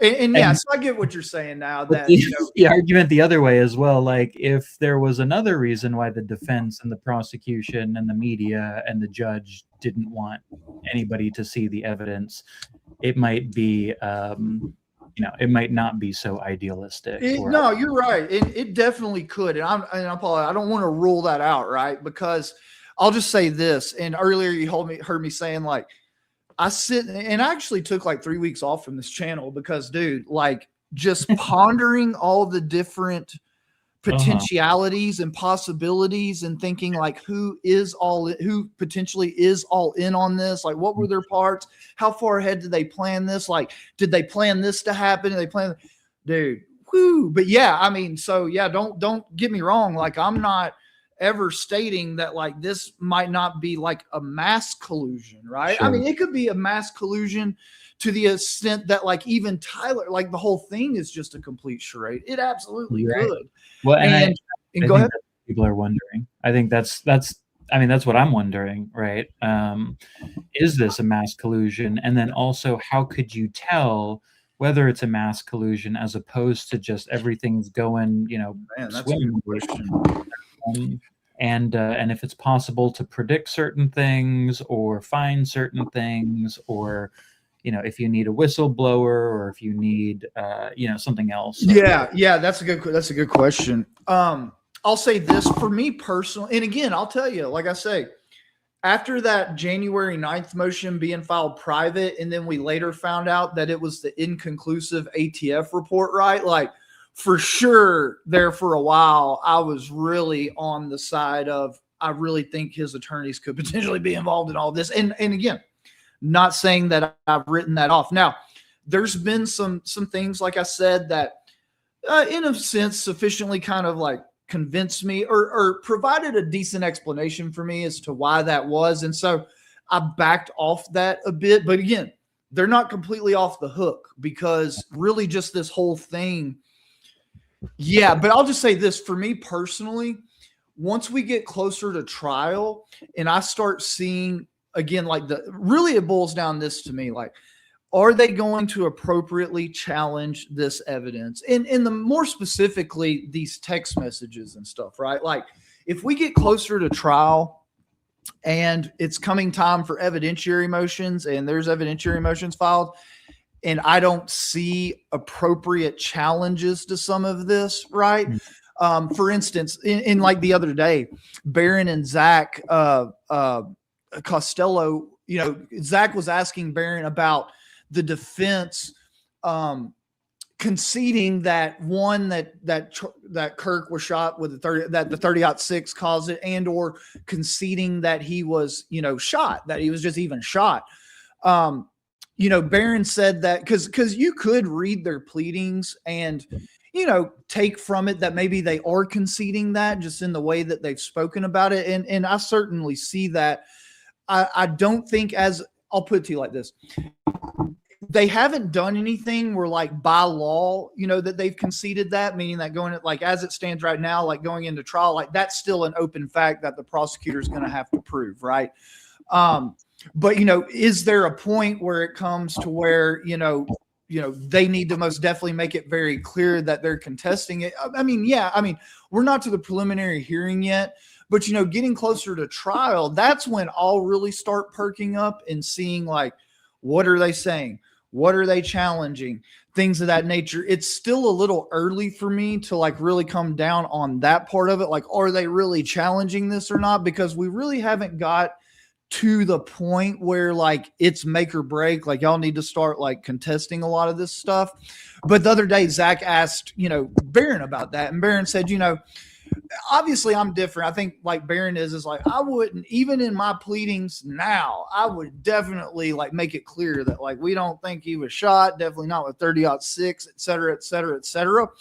But again, it's not to the point quite yet where like, we definitely need to be expecting to see that stuff. So I'm going to reserve like firmly implanting in that direction that this is that big of a psyop. But again, I'm not, and that's with anything in this case, I'm not writing any of it off. I've been very hesitant to push myself towards any solid conclusions on a lot of stuff because I feel that this, I mean, again, in just my opinion, I do think this is a psyop. And I think it's of such a nature that like once a person, and it could be anybody, starts firmly implanting in a certain narrative, that's when they really get it by you. You know what I mean? Like that's when they really pull the fully bully on you. Mm-hmm. And so I'm leaving the option, definitely leaving the option open that this could be an overall coordinated thing. And I'll say this, one thing that originally got me thinking that too is because when they chose the death penalty, that really took Tyler's ability to choose his own counsel more or less firmly out of his hands. You know what I mean? Yeah. And then these lawyers were appointed who, and again, I don't know exactly what their relation is to the people in Utah. I think both of them are from California. But, and I don't know if you remember, I had found an article where the guy who consults the county on picking, I think his name's Greg Scortis, but he consults the county on picking capital defense counsel. And he stated in an article, he said, what's her face? Nestor, Nestor, we knew she was busy with the Richie Curran's case and has this huge caseload. And there were these other qualified lawyers who really wanted to do it, but because they really wanted it, we chose Nestor. Now that right there was one of the items early on that got me thinking, is this that large of a coordinated effort here? Right. And so that has still stuck around in my mind, right? That still has stuck around. I still am of the opinion that the death penalty was a strategy choice for a number of different things, right? Yeah. For a number of different things. And I think the primary one being that it'll be more likely to force Tyler into a plea, assuming that he was not, directly guilty of causing the death of Charlie Kirk. That would be my number one. But I think an ancillary, reason for it, again, just my opinion, speculation, was that they were able to pick defense counsel. Now, does that mean that they wanted to pick this defense counsel because they, hey, what's up? I don't know that for sure, but that definitely could be a possibility. Again, I'll just say for me, like, I'd like to get closer to like the trial. And look, maybe there might, we're all going to be watching the preliminary hearing, with a microscope. And so, there might be stuff there that's said or done or not done that might, further tilt me in that direction too. But yeah, I'm definitely not going to sit here and call you or anybody else crazy for suggesting or believing or having the idea that could be the case. Absolutely not. Like everything's on the table in this case in those regards, right? For me, anyways. Well, yeah, I mean, and the death penalty, seemed to be specifically produced by the story, right? Like the fact that he fired a weapon in front of children, right? And yeah. That was one. Hiding his gun was another one. Hiding his clothes was another one. The statement that he got rid of his clothes on the text was supposedly evidence that he had destroyed evidence. Yeah, absolutely. Yeah. Yep. And then there was, the stalking with the intent to kill based on political beliefs, right? So all of those reasons right there are, make it death penalty eligible. and explain the reason, like, oh, why did he leave the gun in the bush? Well, it was to hide it in order to make it a death penalty case, right? Why did they not, kill Charlie in a non-public, way, right? Well, because then you wouldn't have gotten the kid there to fire in front of, and then it wouldn't have been a death penalty case, right? Why did he make this state? You know what I mean? So, like, all of these facts are like make it death penalty, and so you could kind of do the almost naive kind of logic where it's like, well, yeah, they're doing it a death penalty because all of the, reasons make it a death penalty case. Or you could say, the reason the story is what it's supposed to be, or what it was claimed to be, was in order to have it become a death penalty case, in order to take that decision out of his hands, in order to kind of take this particular track. I think also, if I remember correctly, if it is death penalty eligible, and only if it's death penalty eligible, you need to reconstruct the actual crime scene, which is going to be difficult if they've paved over it and they've redone it, and certain things are no longer accessible. You know what I mean? So there's that part, and then also with regards to like certain stipulations or conceding certain points, the defense did say that they received the like medical examiner's report or the autopsy report. He did say he didn't know, how to read it by any means, and needed an expert to help him with that. But I guess I'm wondering, for you or the audience, whether, and if I remember correctly, that medical examiner might have been new, although maybe that was the head surgeon who was new, and maybe it's the same person. Yeah, I can't remember specifically. I'm sure someone in the comments can remember. Yeah, that. But I do think I remember the FBI and the medical examiner were in the same room, potentially when they signed it. Don't quote me on that. But I guess the issue was, okay, so if the FBI and the medical examiner are sort of in the same room when this report is being signed or written or figured out or whatever, how much credibility do we then give to that medical examiner's report? We're not going to see it. It's not going to be accessible. Apparently, there are pictures attached to that, I think, according to the defense, although they said they couldn't see it. And I don't know, if the picture is just of a what happened to the neck, or if it shows Charlie's face or body, or if it's just, or if it's not even there and they're just making it up or whatever. But I guess the issue is like, that medical examiner's report is supposed to exist, right? So theoretically, anyone could pull it. There's going to be something, arguably maybe, that makes it across the judge's desk. I don't know if it's just going to be an AI summary report, or if it's just not going to be, real at all. But are we going to believe what it says? Are we going to believe the judge's interpretation of what it says, if what it says is the Fed slot? Or are there other ways to make that document say something when it says, or when something actually different happened? So those are some issues I have with like the reconstruction, the autopsy report, all of these different things that are inaccessible, and potentially optics there too, or if they're going to be completely suppressed or whatever because it's prejudicial or not necessary, and he takes a plea before any actual trial, in which case it's withdrawn and not shown to anyone.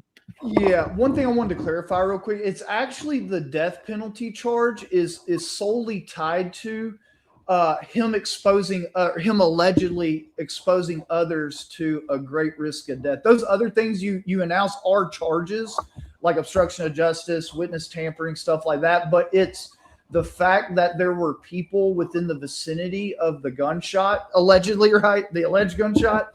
That's the specific fact that they're using to attach the death penalty to it. And I was actually just scanning over briefly.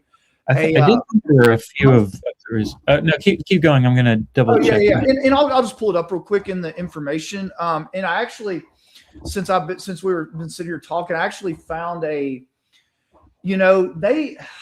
man, let me tell you. So apparently some, I have not the highest. God bless everybody from Utah. I love y'all to death. I know you guys, God bless you, but man, there are some creatures in Utah. Like apparently some law professor in Utah thought, well, let's just write an article telling the public how under the law, this is a for sure death penalty case for Tyler Robinson. But let me just show the real quick.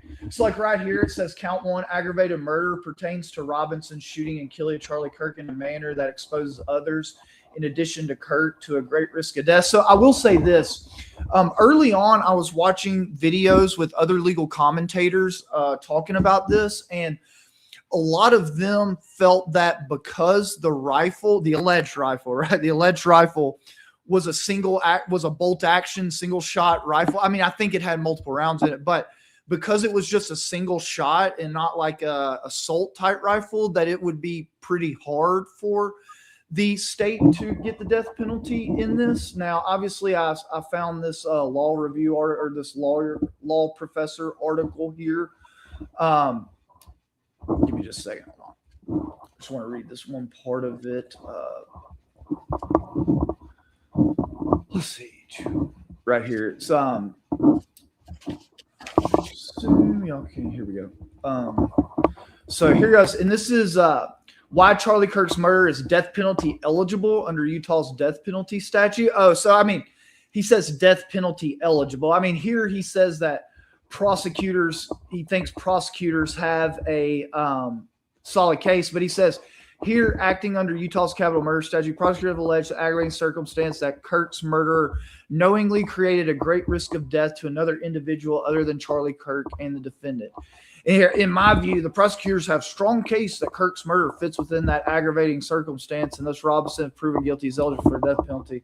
I won't go into that. I need to do some more looking into it, but I want to say, but yeah, no, you're right. I mean, they are charging him with all that, and it makes you wonder. It's like, well, hell, if Lance Twiggs burned the note, apparently, like, what's he getting charged? So again, and just to speak on that real briefly, obviously that'll be something that if this goes to trial and they do get to cross-examine Lance Twiggs and the police officers, they'll go ham on that. You know what I mean? Like, oh yeah, you're up here testifying, but you burned the note, and then ask, you didn't charge Mr. Twiggs, but yet he's up here testifying. But anyways, with that being said, so yeah, him putting other people in danger. And I think the other night someone had also said something too about children being in the vicinity, or he could see children. So, that's obviously going to be a whole other live stream to go through. And I have promised my viewers I will dig into the merits of it. What was the other? And I apologize, Echo. Oh no! What was the other thing you were mentioning that you were asking me about? Well, the medical examiner's report. Okay. I was looking at the some of whatever you're looking at the information. Where the count is, and it does talk about the selection of the victim as an aggravating factor, the victim targeting enhancement, and yeah, I thought I had seen. So it says aggravating factor as in a few places, and so I assumed those aggravating factors is what made it aggravated murder, which was eligible for the death. So I'll look into that and I'll Google it. Here's my impression of what that is like. How they talk about the mitigation, right? Like, for instance, some of these attorneys for Tyler Robinson are mitigation experts, right? Mm-hmm. I think that when they go, like, it's putting others at risk makes him death penalty eligible. Okay.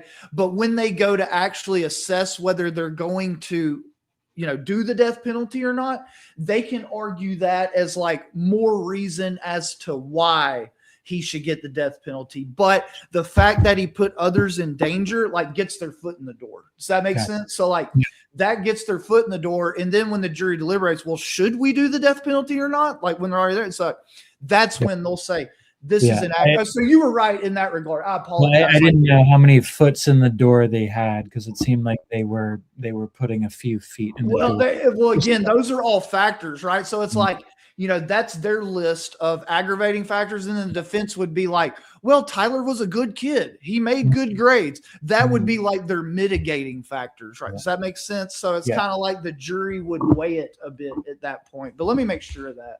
Yeah, no worries. But yeah, I was curious what people thought about the medical examiner's report. I know people say, if the autopsy shows he's not shot with a gun, then therefore, that would, he would be, the charges would be dropped. But on the one hand, then the argument is, well, they haven't, brought that up, so therefore he is probably shot with a gun, and they're not, and so this would be consistent with them not bringing it up, would be consistent with him doing it the way they said. But then if you concede that the medical examiner's report could be fabricated or this or that, then that sort of goes out the window. But then you have to sort of explain, okay, so now you're alleging that the medical examiner is dirty, and so is the FBI, and I don't think anybody has a problem with saying some of the stuff, but it does warrant, or I guess it does make, and I don't even know if this is the case, right? Because people are saying, well, what is your positive evidence to support the claim that they're dirty beyond, you thinking that it's not consistent with whatever? But it's like, on the one hand, do you need another alternative account in order to kind of undermine the official account?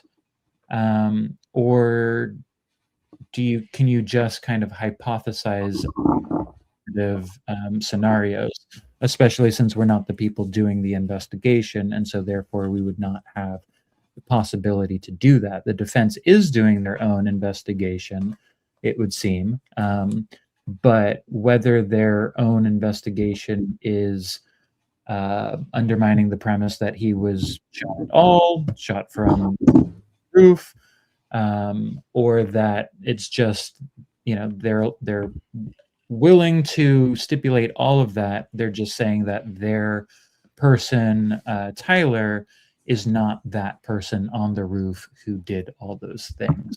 Like it's just unclear at this point. Yeah, they're for sure conducting an investigation. Now, again, we don't have any indication what they're, investigating. And yeah, as it goes to the medical report, the autopsy report, obviously, in a sense, they're stuck with that, right? I mean, in a sense, they're stuck with, whatever that person concluded. Now, if they really wanted to challenge the cause of death, which I think they absolutely should, here's kind of the unfortunate thing that a lot of people get uncomfortable hearing. But if they can raise enough doubt as to the cause of death, and look, we're looking at the video, we've heard tons of at least outside experts, people with some reasonable competency, right? Opine, yeah, that just doesn't look like a 30 out. I mean, which I agree with, by the way, just my opinion. But, the remedy for that, dig him up, dig him up. Now, that's going to be reserved for obviously the most extreme cases, and maybe this could fit into that, right? It definitely could. But yeah, I mean, at the juncture where there's enough, if their investigation can raise enough, credible facts to throw, sufficient shade or doubt upon the findings in the autopsy report, The next step would be to exhume the body and to allow, I mean, at that juncture, I would assume that the state would get a chance to like re-examine it too, potentially. But that would be, you know, they would get their own medical examiner to check out the body, you know, from the ground. I would just guess that the defense would ensure that it doesn't get there. But that's my own, you know. So you're saying like if they're working with in the side, right? Like, yeah. And the goal of Kathy, you know, might be to you know, steer this away from all of the conspiracies and just kind of focus on, you know, forcing the prosecution to make this argument, which they can't really do, and so keep kind of stripping out more exhibits from their list potentially. Novak and Burt might be there to just, you know, poke holes in this and do so for as long as it takes. But as soon as the prosecution acquiesces and says, you know, okay, death penalty is off, then it sort of, you know, all potentially goes away. I was curious, and we can get into this after if you wanted to talk on that. But Barron had this argument about the Bates numbers. Yeah. Which I'd be curious your thoughts on. There's also this question about the ATF pinging, I think it was Corby Hall.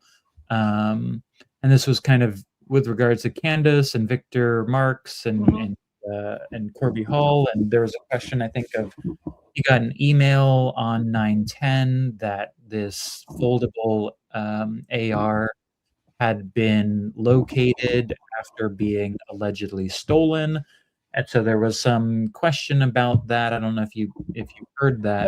Folding AR? No, fill me in real quick though. That's like to do with this case? Well, it wasn't exactly clear, and so I think we're still waiting on that to kind of figure out how this connects. And then there was also the Brian Harpole lawsuit. I don't know if you caught that at all. Yeah, I did. Yeah, Brian Harpole.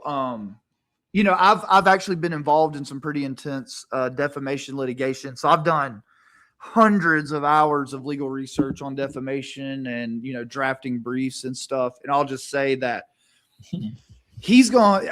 I don't think his case will go anywhere, right? Because he is a public figure. Like at the very least, he's a limited purpose public figure, meaning that the context of what Candace was discussing Brian Harpole, he actually went on the Sean Ryan show and made statements trying to influence people's opinion, really, I mean, ultimately on whether he and others were involved in this, right? And so I'll just say that, you know, with that being said, he's going to have a heightened liability standard, meaning that he's going to have to prove actual malice, meaning that Candace either knew what she was saying was false or act with reckless disregard for the truth. And again, like, well, I can't say for sure whether he'd be able to meet that standard, but just judging by, you know, I'm pretty sure I've watched most, if not all, her commentary on him, and I don't see where he's going to be able to do it. And, you know, I really think, just my opinion, I think that whole lawsuit is, again, part of it, maybe not part of the overall strategy, but like related to, in the sense that I think it was really just meant to try to influence public opinion more than it was to seek any kind of real redress of his. Does that make sense? It does. I would wonder what the goal is. Like, is it just to sort of give Fed sloppers something to say, like, oh, Brian's some talking points for Monday morning? Yeah, exactly. Or is it to promote the idea that the bias and the prejudice goes both ways? Is it because, you know, they want to settle out of court in a way that none of us will ever see, but, you know, this allows for Brian to launder, you know, potentially millions of dollars through Candace, who is, you know, anyway, paying him this way as opposed to, you know, there's so many possible ways to spin, and I'm just like, what is this? Is this like and the guy's a celebrity lawyer, right? So like, is this just is this complete like tabloid like what is the point of that? That's basically we don't know, so it's we'll just speculate on it. I guess I'll say this, and again, as you're aware, it's all kind of speculation. I'll say this: I don't think it has anything to do with him actually being harmed and seeking redress. I think it has to do with publicity of some degree. I'll say this, one of the major, if we really think about in the context of when people look at what, allegedly happened to Charlie that day, most people can kind of agree on that doesn't look like a 30-06, right? That doesn't look like a 30-06 wound. I think there's a lot of consensus around that. So that being said, Brian Harpole's testimony about treating that wound, getting Charlie to the hospital, all these things that happened and occurred around it, allegedly is something that if they don't could really make this case go south real quick, right? Because again, they're alleging 30-06 the next. So if a lot of doubt and shade is again, and kind of you brought up the medical report, right? Like, well, if a lot of doubt starts shifting towards that wound and the medical report, right? Well, if it comes out, factual wise that wasn't a 30-06, well, then the whole case falls flat on its face. And then moreover, if that happens, everyone's sitting around and looking like, okay, well, what did cause it, right? And so I just am thinking in the abstract, at least, that like that probably also had something to do with it. Just the content of what he said on Sean Ryan and the implications for the case. Because I'll just say this real quick, and I'll pull it back up in a second. But I'll just say this is that whenever I heard about this ATF report and they found like a bullet fragment, I would assume out of Charlie's wound. My first thought was, well, Brian Harpole alleged to have stuffed that thing with gauze. Who's to say he didn't drop and again, it's all speculation. I'm not saying it's true. Just putting it out there, like, could have dropped that in there and then stuffed the gauze in there. You know what I mean? And that's why he might have wanted to stick gauze in there to like make sure that sucker gets found. And again, that's just me speculating. I don't know that for sure, but I'll just say, I said that to say this is that his testimony on Sean Ryan, like, caused that to be one of the first thoughts in my mind.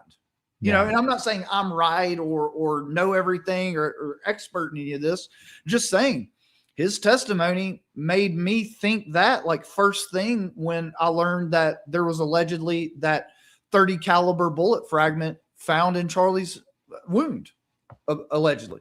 Yeah. Yeah.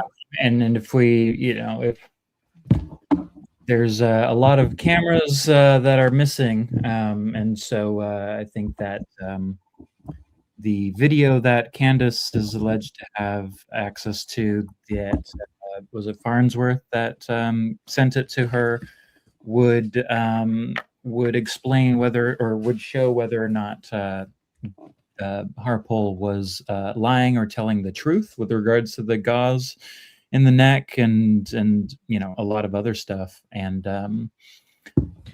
well, if I remember his testimony correctly, I think he actually said he started doing that once they were in the vehicle. But I will say this is in regards to the wound is that and I think Terrell did turn over, or like he like videotaped. I think he took his phone and like filmed it like this. But I'll say this, like, yeah, that video footage could be used for an expert to help better, like, for instance, if the defense is going to doubt whether this was a 30-06 round the neck that ended Charlie's life, all the video, like, they would need to make a preemptive showing sufficient for judge to say, okay, there's enough doubt as to this medical report to exhume the body to like re-examine it. Like, that would be the type of evidence that they would need or want, at least, you know what I mean, to be able to show judge and have an expert say, yeah, judge, you know, I've looked at this wound from all angles, including from behind, all the possible ways.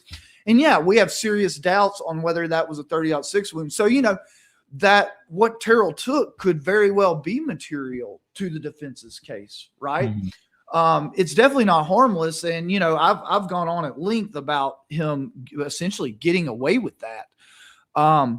Real quick, you want to talk about the bait stamp? Because I kind of went off on that in tangentially. You know, so what Echoes is referencing is this bait stamp right here on, where's that?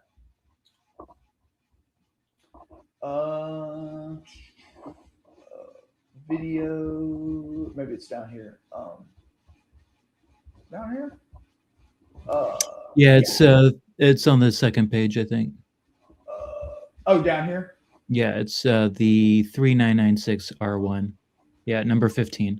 Number 15. Okay. So what he's saying, like what we're talking about is right here is a reference by the prosecution of a video, right, taken of Tyler Robinson, at Washington County Sheriff's Office on 9/11/2025. And the Bates number is 3996-R1. Okay.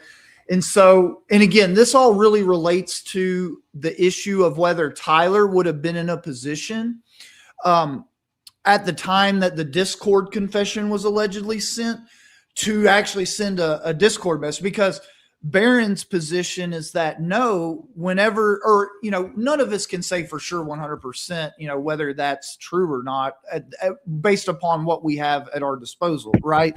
But if he was taken into custody, if he was in official custody at the time that was sent, well, then that makes the likelihood that he would have had access to a phone or computer much more unlikely than if he was not. And so obviously the Fed sloppers are alleging that he wasn't taken into custody and arrested until 4 a.m. on September 12th, the next day. And they're basing that, okay, on, real quick, I've got it pulled up here on another window. Let me do this real quick. They're basing it, and I'll try to go through this quick as I can. I know sometimes it takes a little time to go through it, but it's an important issue, I feel, because, you know, if it can be shown that this, again, and this is going, like I said earlier, to potentially attacking the text messages, right?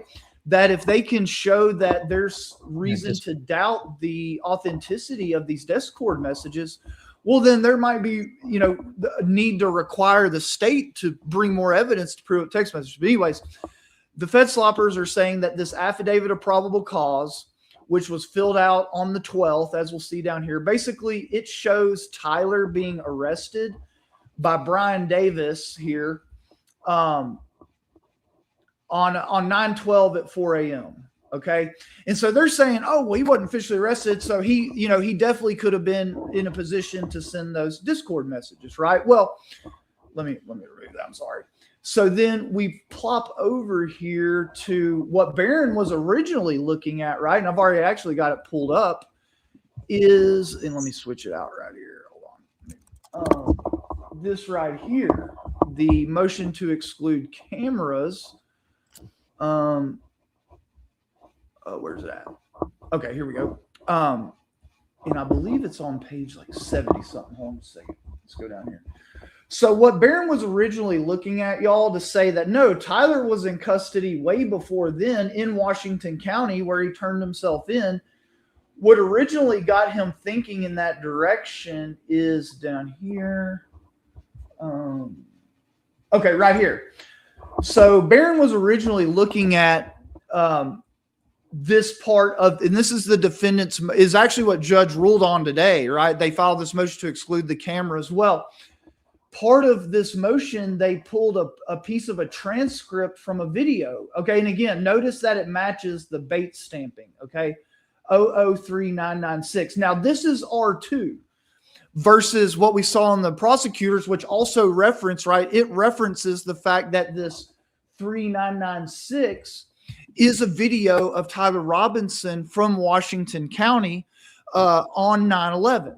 Now, if you read through this transcript here at 6:25, it's the officer talking to Tyler, right? And so the Fetzloppers are trying to say that this conversation happened at 6:25 p.m. on the following day, right? But if you read this conversation, they go, so, hey, Tyler, I'm going to read your rights. So right here at 6:25 p.m., they're reading Tyler his rights. Obviously, you have right to remain silent, all that good stuff.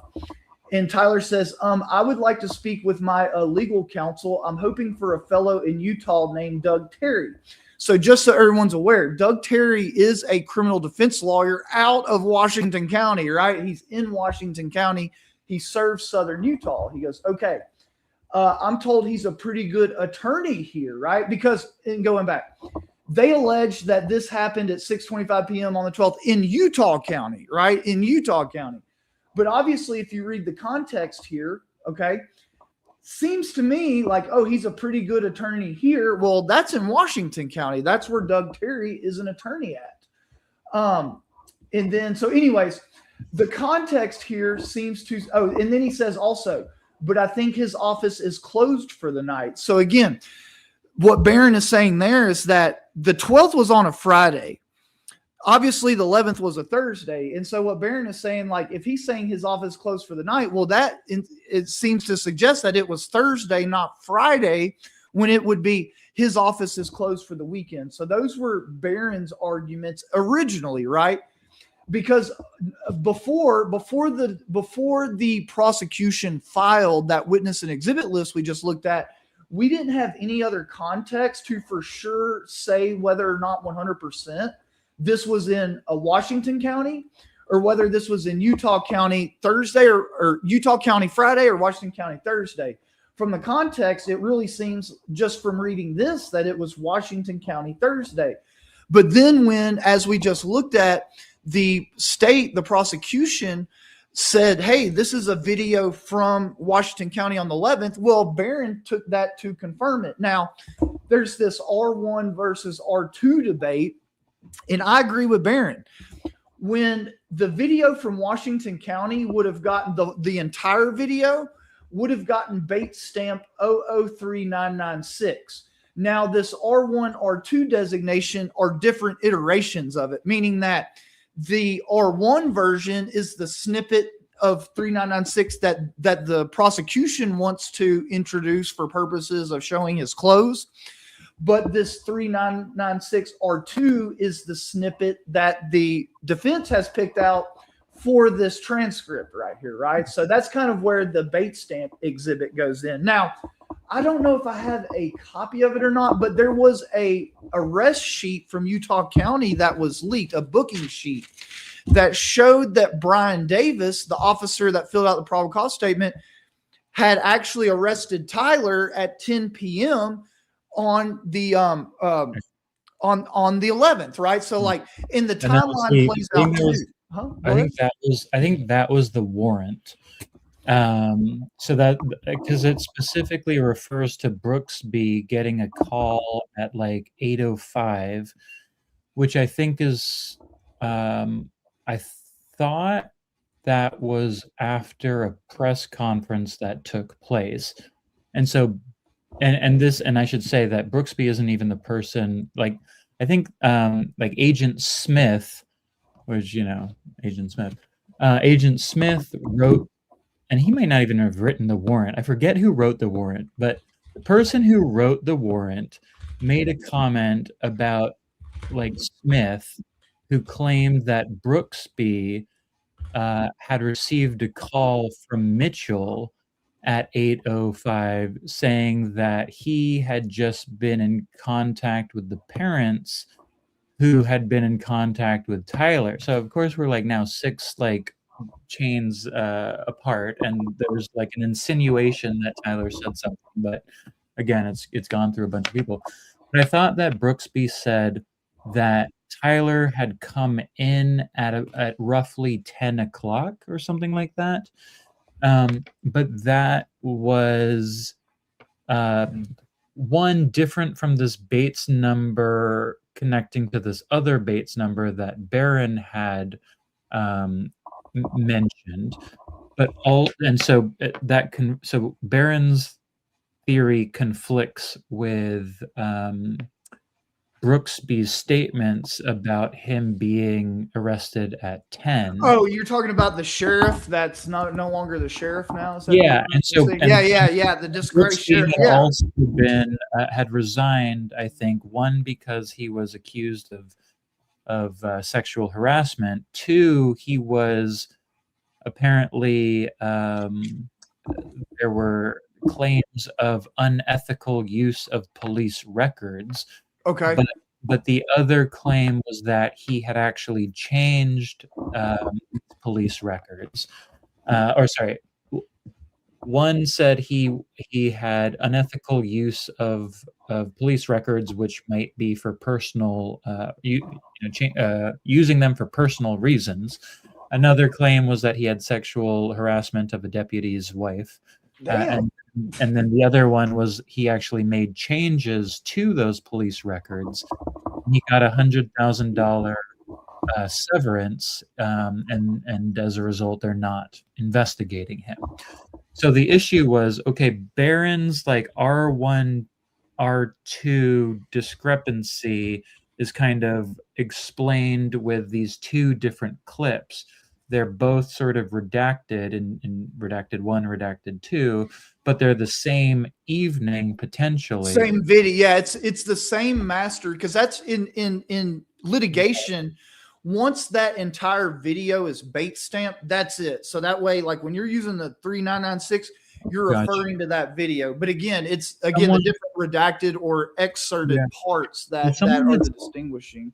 Someone had said that maybe like all of the clips were considered 3996 and they were all just like on one disc, but that didn't exactly seem right. Yeah, no, that would imagine how confusing that would be, right? Like to have all those under the same one.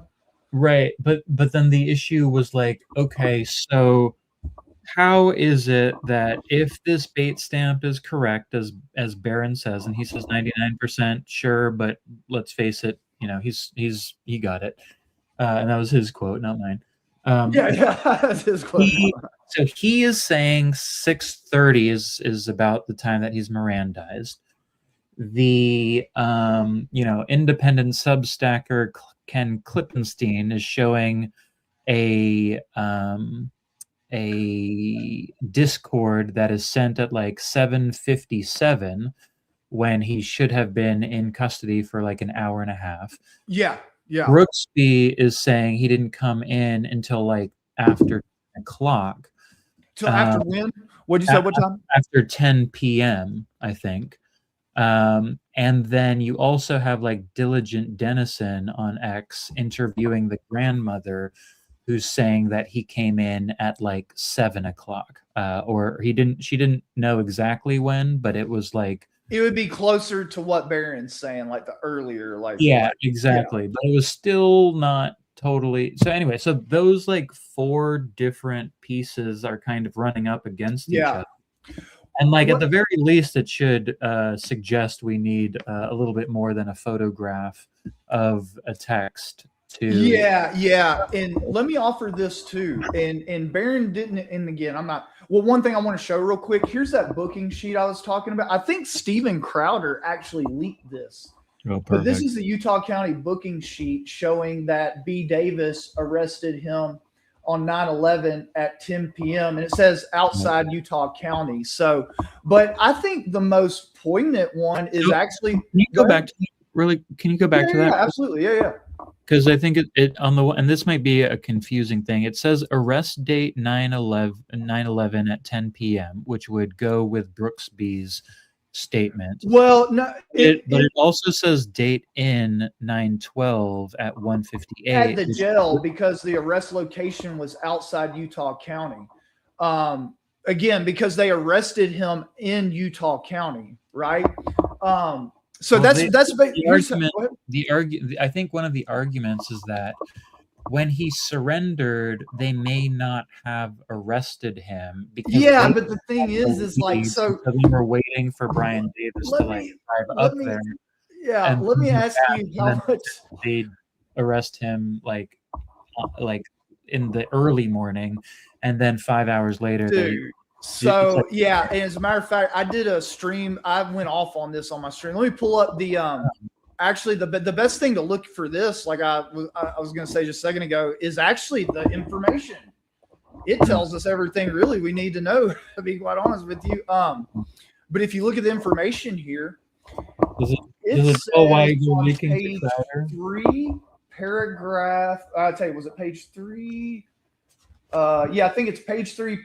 Or not tell you about. Go down. It's page. What page is that? Hold on. I was just reading it the other day. Hold on. It says he turned himself into Washington County. I think the probable cause might also be because that one says on 9/12 at 4 a.m, the defendant was arrested. Oh yeah, it's the last paragraph on page 3. It says over the next approximately 33 hours, police conducted and I'm going to talk about this manhunt. Hold on. A manhunt for the shooter until the evening. Okay, just so you know, evening is between 6 and 9 p.m. Of September 11th, when Tyler James Robinson surrendered to police at Washington County Sheriff's Office. Okay, so that's another thing is that, okay, the 33-hour manhunt ended. Well, the 33-hour manhunt ending would have been 9:23 p.m. on September 11th, 2025. Right. And moreover, so you're telling me that Tyler Robinson walked into a Utah County Sheriff's Office, again, Washington County, told him, hey, look, y'all are looking for, and I don't know what he told him. I mean, maybe he did tell him he shot, but so you're telling me, or just that my parents thought it looked like me and I'm here to. Yeah.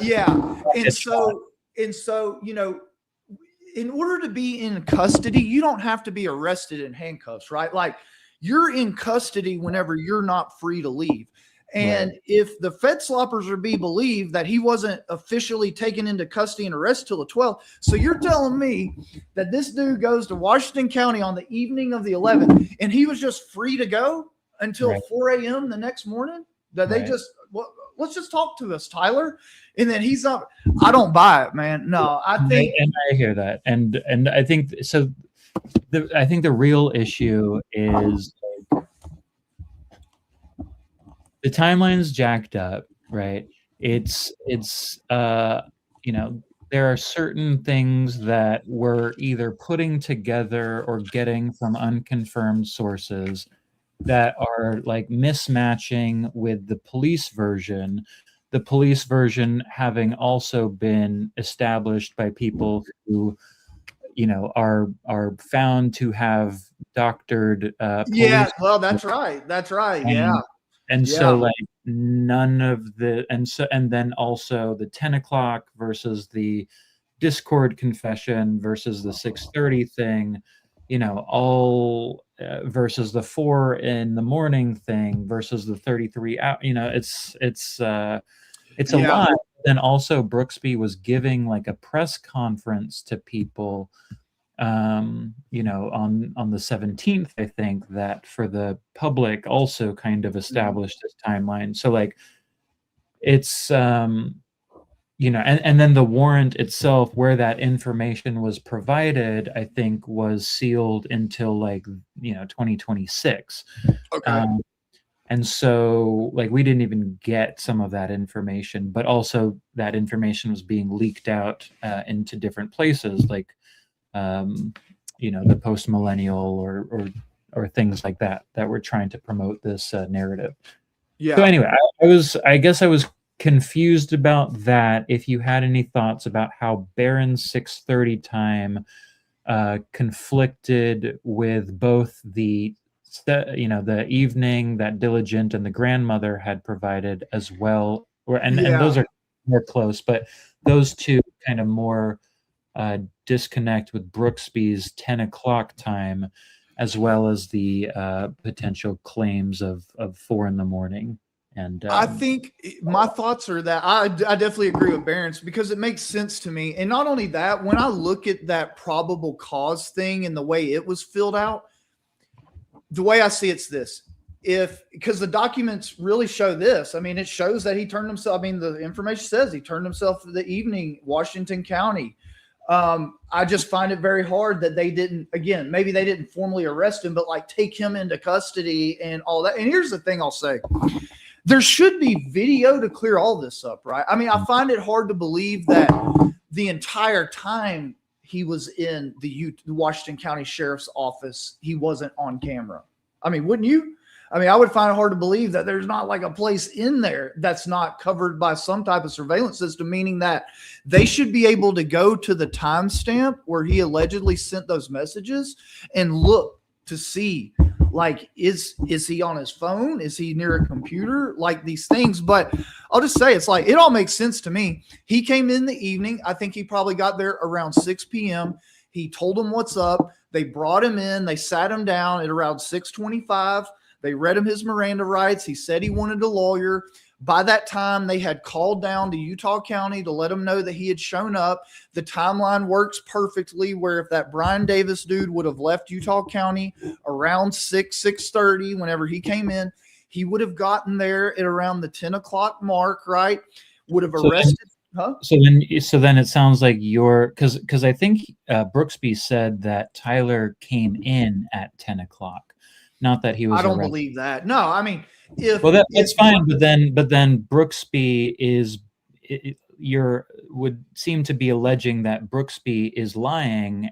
Or didn't know what he was talking consistent about. With him having tampered with documents, and is the reason for him being. Yeah. So I think Brooksby being sheriff in Utah County, if there was a document he manipulated, it would have been the probable cause statement, right? Right.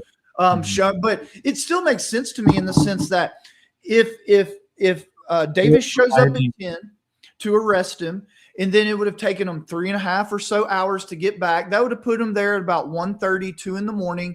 I've personally been booked into a jail. I know a lot about the process. It take about 2 hours to book Tyler into the jail. So that would have had them getting him processed and in the jail about 4 a.m. So at that point would have been when Davis and probably a couple other officers went to the back to the computer and started filling out that probable cause statement, and probably put the 4 a.m. time as his arrest time, but really was the time that they actually had booked and processed him in and sat down to do the probable cause statement, which is rather lengthy, showing them completing it and turning it in at about 7:18 in the morning is when it says it was submitted. So, I mean, the timeline really makes sense to me. I don't know if there was anything really, again, maybe there was, but like, to me, I don't know if there's necessarily anything doctored per se. And look, maybe they did intentionally put the 4 o'clock time instead of the 10 p.m. But then you got to ask, like, the 33-hour manhunt, man, like, how did y'all declare the 33-hour manhunt over, which would have been actually before the 10 a.m. time? So again, you're right. It's all conflicting. And, but I do think, as far as what we know now, I think the great weight of the documentary evidence and overall context supports Barron's, assertion, his timeline. But again, even if either of them are correct, doesn't still necessarily mean that Tyler did or did not send those messages, right? I mean, he could have been in custody. And I told my people this, because if the cops at Washington County were slick, if I were the cop, what I would have done is like, oh, okay, well, you don't want to talk to us? I'd have let him have his phone. I would have walked out of the room and let him have his phone, hoping that he did something similar to what he's alleged to have done, like sent a text or done a message, saying something incriminating. But again, that's just me theorizing. One of I think that's one of the arguments that he, despite him, staying silent and requesting his lawyer, he either immediately before or sometime during may have shared that Discord message, is the FedSlop argument. The conspiracy argument is actually the grandmother said that they took his phone immediately, and so it would have been out of his possession when he made those texts, in which case was this a sheriff or a deputy who sort of wrote these texts, or was it an automatic thing, or are these Discord message is not even true, and it's like completely fabricated that way too. So like there's that option. Yeah. But like I say, correct me if I'm wrong, but I mean, and I just say again, I'll say this, there should be a video to put all this to bed. So it just makes you wonder, like, I don't know. Yeah, I just think that there should have been. I mean, I would imagine if he was actually at the Washington County Sheriff's Office, which it again, based upon the information saying he turned himself in the evening between 6 and 9, and then the fact that the prosecutor's referencing a video of him in Washington County on the 11th, to me, that says that there should be some type of video evidence showing what he was doing at that time, potentially. Yeah. Does that make sense? Yeah. Well, and the other thing is, like, Brooksby is resigned, right? For sexual harassment, unethical use of police records, including, potentially for personal reasons, including changing the, police reports. But he's also talking to Mike Mitchell, who's like, one, a family friend, two, part of the, ex-detective who was part of the sex crime unit. And there's a Deseret article like talking about him creating these like fake profiles to lure and entrap people in as they're, finding people who are attempting to, meet with minors or something.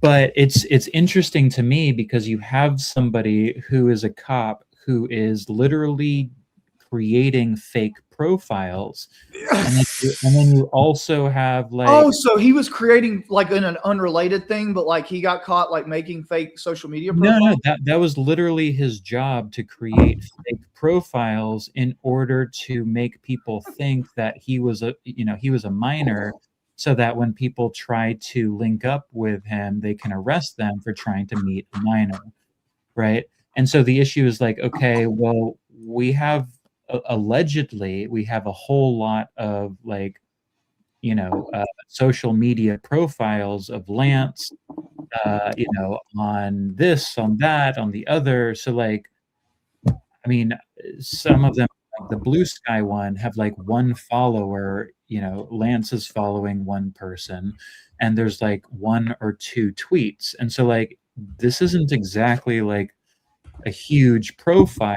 In fact, it would potentially look like something that could be set up in order to try to plant the idea that this was a legitimate profile, when in fact it, all of these profiles were maybe not. It was established by Mike Mitchell or somebody, capable of doing stuff, which Mike Mitchell was. Mike Mitchell is conversing with Brooksby about the insinuated conversation that the parents had. Yeah, so it's just like, I mean, maybe I wasn't aware that it was that some of it was related to stuff he was doing online, like in regards to Megan's social. I mean, yeah, so that makes and that's not connected in any other way except for me connecting it. Yeah. He has experience manipulating online platforms for various purposes. Right, as does the entire police department or sheriff's department where he was working. And doesn't take much to potentially redirect that to the op in order to, and the whole thing with like Butler, like there was some online profiles that were, saying certain things, leading people who are reading them to believe that there's these connections that are going, and so it's unclear to me if they're true or if they're staged and planted to help with the optics in order for the FBI or whoever to say like, oh, this person was connecting with this person who like maybe radicalized them. And it's just very like murky. We don't see anything other than what we're supposed to. There's no chain of custody. There's no electronics. There's all there is like the artifacts that have been produced, and then this narrative that is either coming from the FBI or Tucker Carlson or Brianna, someone from, New York Post or any of this. So it's just very I'm skeptical of so many things. Oh, me too, man. I surely am too, dude. I surely am too. And it's like, it's one of those things. It's like, we're talking about a trial where they need to create reasonable doubt. And it's like, the fact that we're sitting here talking for 2.5 hours, going back and forth about some of these evidentiary items, I think that's really a testament to, I don't think they have just a super strong case, in my opinion. Yeah, but I wonder if they're just going to overlook the fact that it's not strong and just do it anyway. I surely hope not, man. But like I say, I think I think after the preliminary hearing, we'll have a little bit. I think we'll have a more solid grounding on kind of what we've been going back and forth about here. Like, are they for Tyler Robbins or part of PSYOP? Like, what's and I'll say this. I think that if this case is going to plea and he's going to plea out, I think it will happen not long after the preliminary hearing. Right. So, there's that. But I'm fixing to have to hang it up, dude. I'm kind of tired. I hate that I wasn't able to get. I'm sorry, I didn't get the comments tonight. I know we were kind of digging deep on stuff and in the weeds. I do apologize. But I'll be back this week, and I definitely on Friday.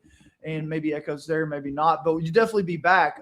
There's court on the 12th. So maybe we can have a gentleman's agreement now to maybe try to reconvene either on that day or like that week to do a deep dive and pick up, some of the issues we talked about tonight.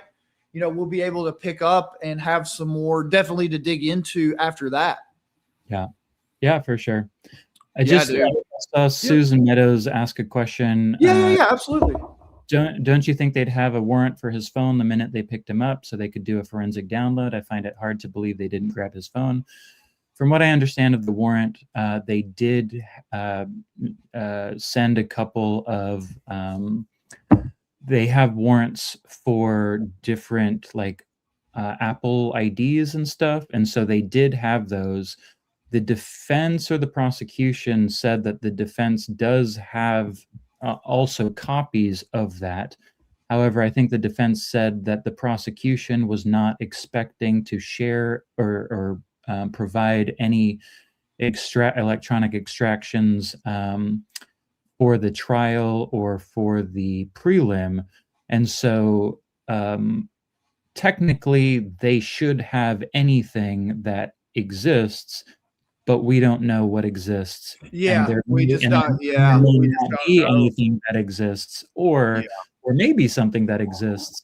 But either way, we don't know that. And it sucks because the preliminary hearing won't resolve any of that either, right? Because they're just going to be able to introduce those texts as evidence, and there's not really anything the defense is going to be able to do to challenge it. Yeah. What they're going to do is it'll be done through Lance Twiggs' testimony, right? And so, because Lance Twiggs can't be cross-examined, they're not going to be able to challenge it. Now, again, going closer when we get to trial, that's when they'll be able to, one, cross-examine Lance Twiggs, and two, make the government actually authenticate those messages. So meaning that they're going to have to show judge sufficient proof, like whether judge is going to consider Lance Twiggs' testimony sufficient proof to introduce them at trial, I don't know. I'm going to do some more case law research on that process in Utah and what we might be able to expect here. But yeah, y'all, I mean, unfortunately, be prepared. This preliminary hearing, for sure, you're going to see some stuff you feel is extremely unjust. So just buckle in for it. We'll definitely be here to talk about it. And, by then I'll have some more enlightenment on the, authenticating those messages. Cool. Yeah, man. I'm looking forward to it. And yeah, me too, bro. Thank you very much, man. I really enjoyed this. We always go deep when you're on. And so, yeah, let's, I'm sure we might reconvene in between now and then, but if not, let's plan for that week of court to come back and dig back in. Sounds good. All right, brother. Well, thank you, Echo. Thank you, everybody. God bless. And if you're new, please like, comment, subscribe. If you have the bandwidth, it'd be very much appreciated. I enjoyed it tonight. We will be back, and I love y'all. Thank y'all, man. Cool. Give my best to the teddy bear. I will. That buddy bear, he said bye. He said he's tired. He about to go to bed. I'm going to tuck him in. So anyways, thank y'all. Thank you, Echo. God bless. And I will see y'all soon. Thank you, brother.